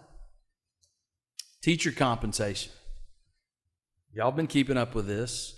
Senate plan versus the House plan. The Senate plan right now is a $5,000 across the board for what are considered, I guess, full-time teachers.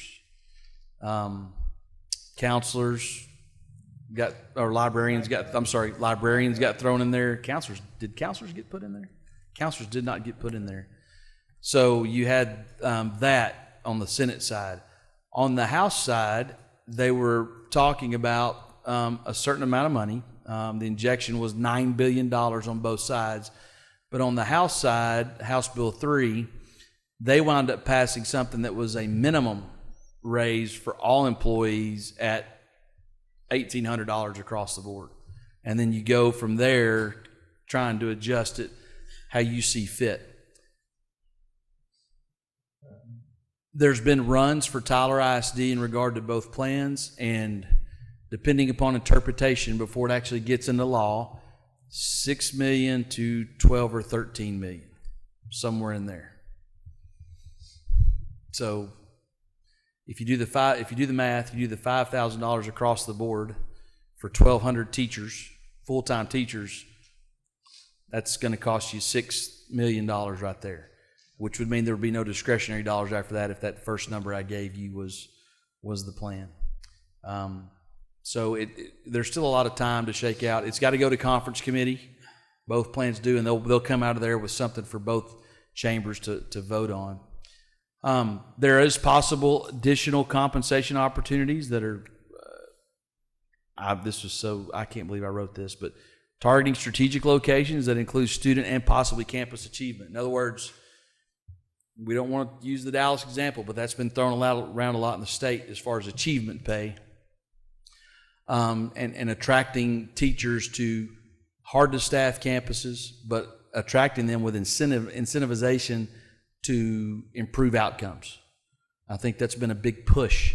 And that did get stripped out of the House plan. The Senate is still talking about it.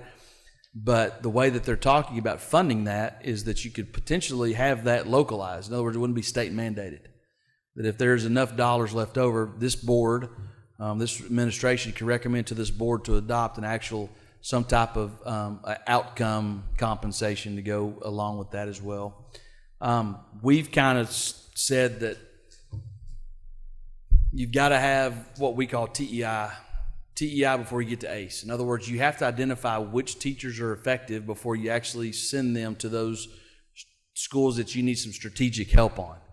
And so identifying those through measurables, whether it be STAR tests, whether it be MAP, whether it be student surveys, that's been something that we've piloted here that I think our teachers actually got some good feedback on their wanting to know how their kids felt about their class, all the way from third grade up, I believe, to benchmarks is something that we'll have to construct as we're going along the way, and we're going about it in a very fledgling way right now, and have some ideas that would certainly have to come in front of the board before we ever move forward. Next slide.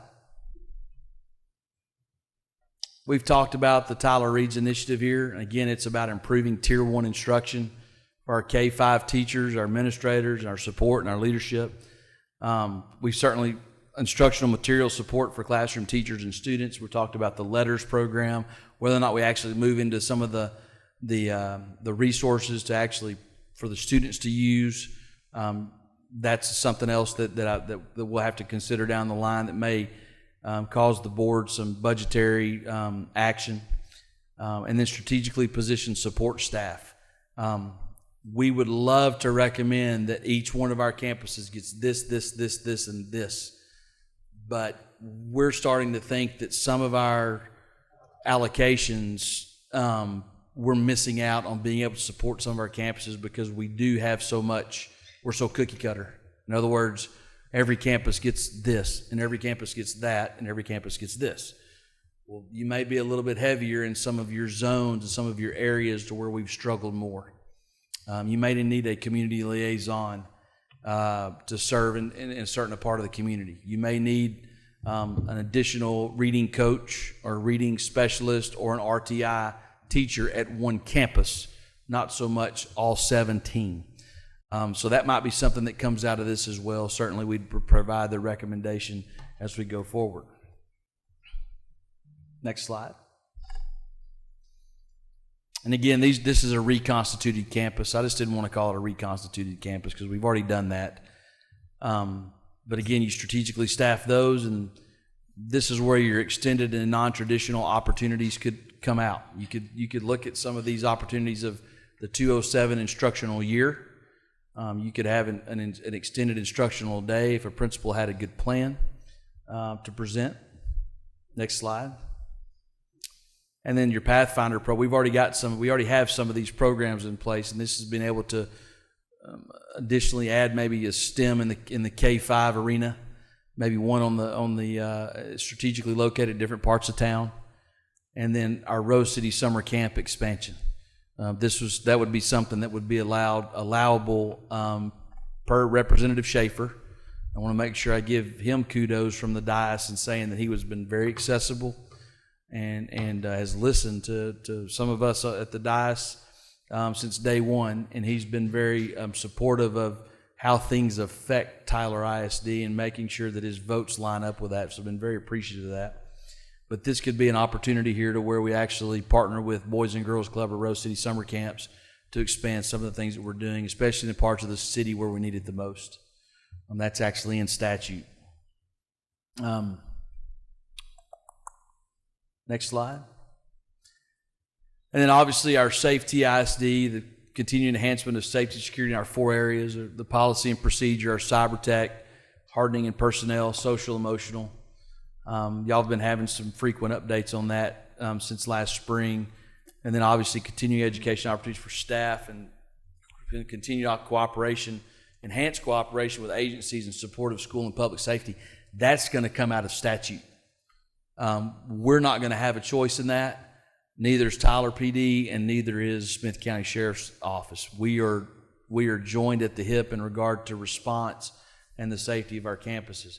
You know, y'all with y'all's blessing, we've taken it a little bit further, and we've actually added those tactical officers at each one of our campuses, our high school campuses. So we're very appreciative of that as well. We'll have some more ideas for you to consider and possibly fund out of some of the additional budgetary dollars that are going to come out of the 86th legislature. And I think that's it. It is. So those are some of the things that we're working on right now, keeping our ear to the ground about what's coming out of Austin, Texas. So giving an opportunity for y'all to talk tonight about the 86th legislature or just listen, whichever one y'all want to do. Comments from the board?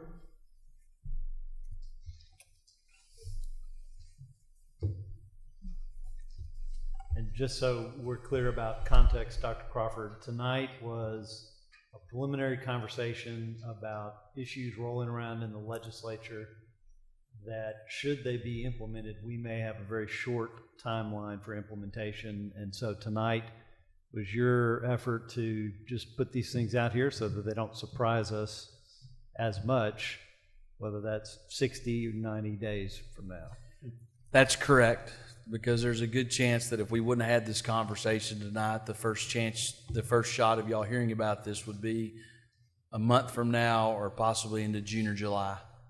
I'm really concerned, but I think we're far enough ahead of it, about the timing of all of this. So there's been a lot of talk about the dollar amounts, not just on compensation, but on teacher compensation, but on just the whole package.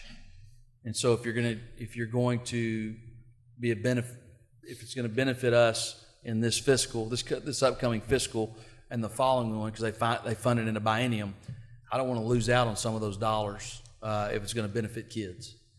And so I think I've had some conversations, and there's some folks that are kind of planning, but we're trying to get ahead of this as best we can, so that's not a surprise for us. Not promising anything, and of course y'all will be able to put your Sharpie through something if you don't want to do that right now.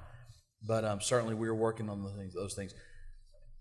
If you want to personally ask me what I think pre-K and teacher compensation are the two things that I think they're going to come out of Austin. Stranger things have happened. So I think that's something we need to be prepared for, and that's something we're going to be prepared for. So I hope pre-K happens, and I'm really glad to see that you're getting ready for that, because it would be really hard to be behind the 8 ball trying to hire teachers this summer. So yeah, appreciate that. Any other questions or comments?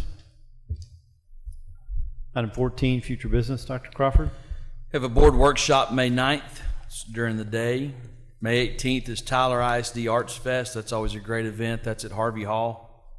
Is that correct? Okay. Regular meeting May 20th. And then a slew of graduations, 4 of them, May 23rd, 24th, 25th, and 28th. Early college, Robert E. Lee, John Tyler High Schools, and Rise Early Graduation High School. Excited about that. Where is the early college high school graduation?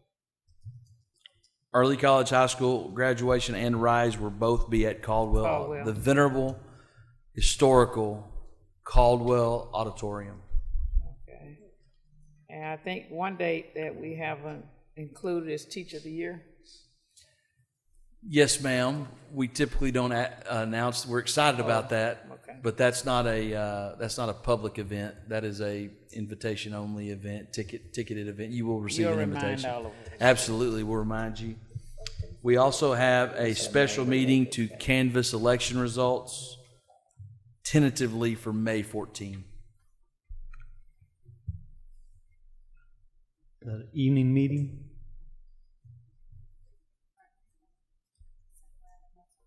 We tentatively have it at 11, okay. But we'll discuss. See what works for everybody's calendar. I think we've kind of been back and forth on those throughout the years. Okay. Before we take a motion for adjournment, one last time to say thank you to Mrs. Jean Washington for the years of service to Tyler ISD, both as a trustee and as a loved teacher. We're thankful for the Washington family for all the different ways you've impacted TISD. We'll miss you. It's been over 77 years with 30 and I together that we've served TISD. That's a big number. It is. Thank you. May we get a picture of all of us together before we leave? After we adjourn, we'll do that. Okay. Yep. Okay, so I'll accept a motion for adjournment. I move that we adjourn. Thank you, Dr. Nation. Thank you, Reverend Mason. All in favor say aye. Aye. Aye. Opposed say nay. Motion carries. We stand adjourned.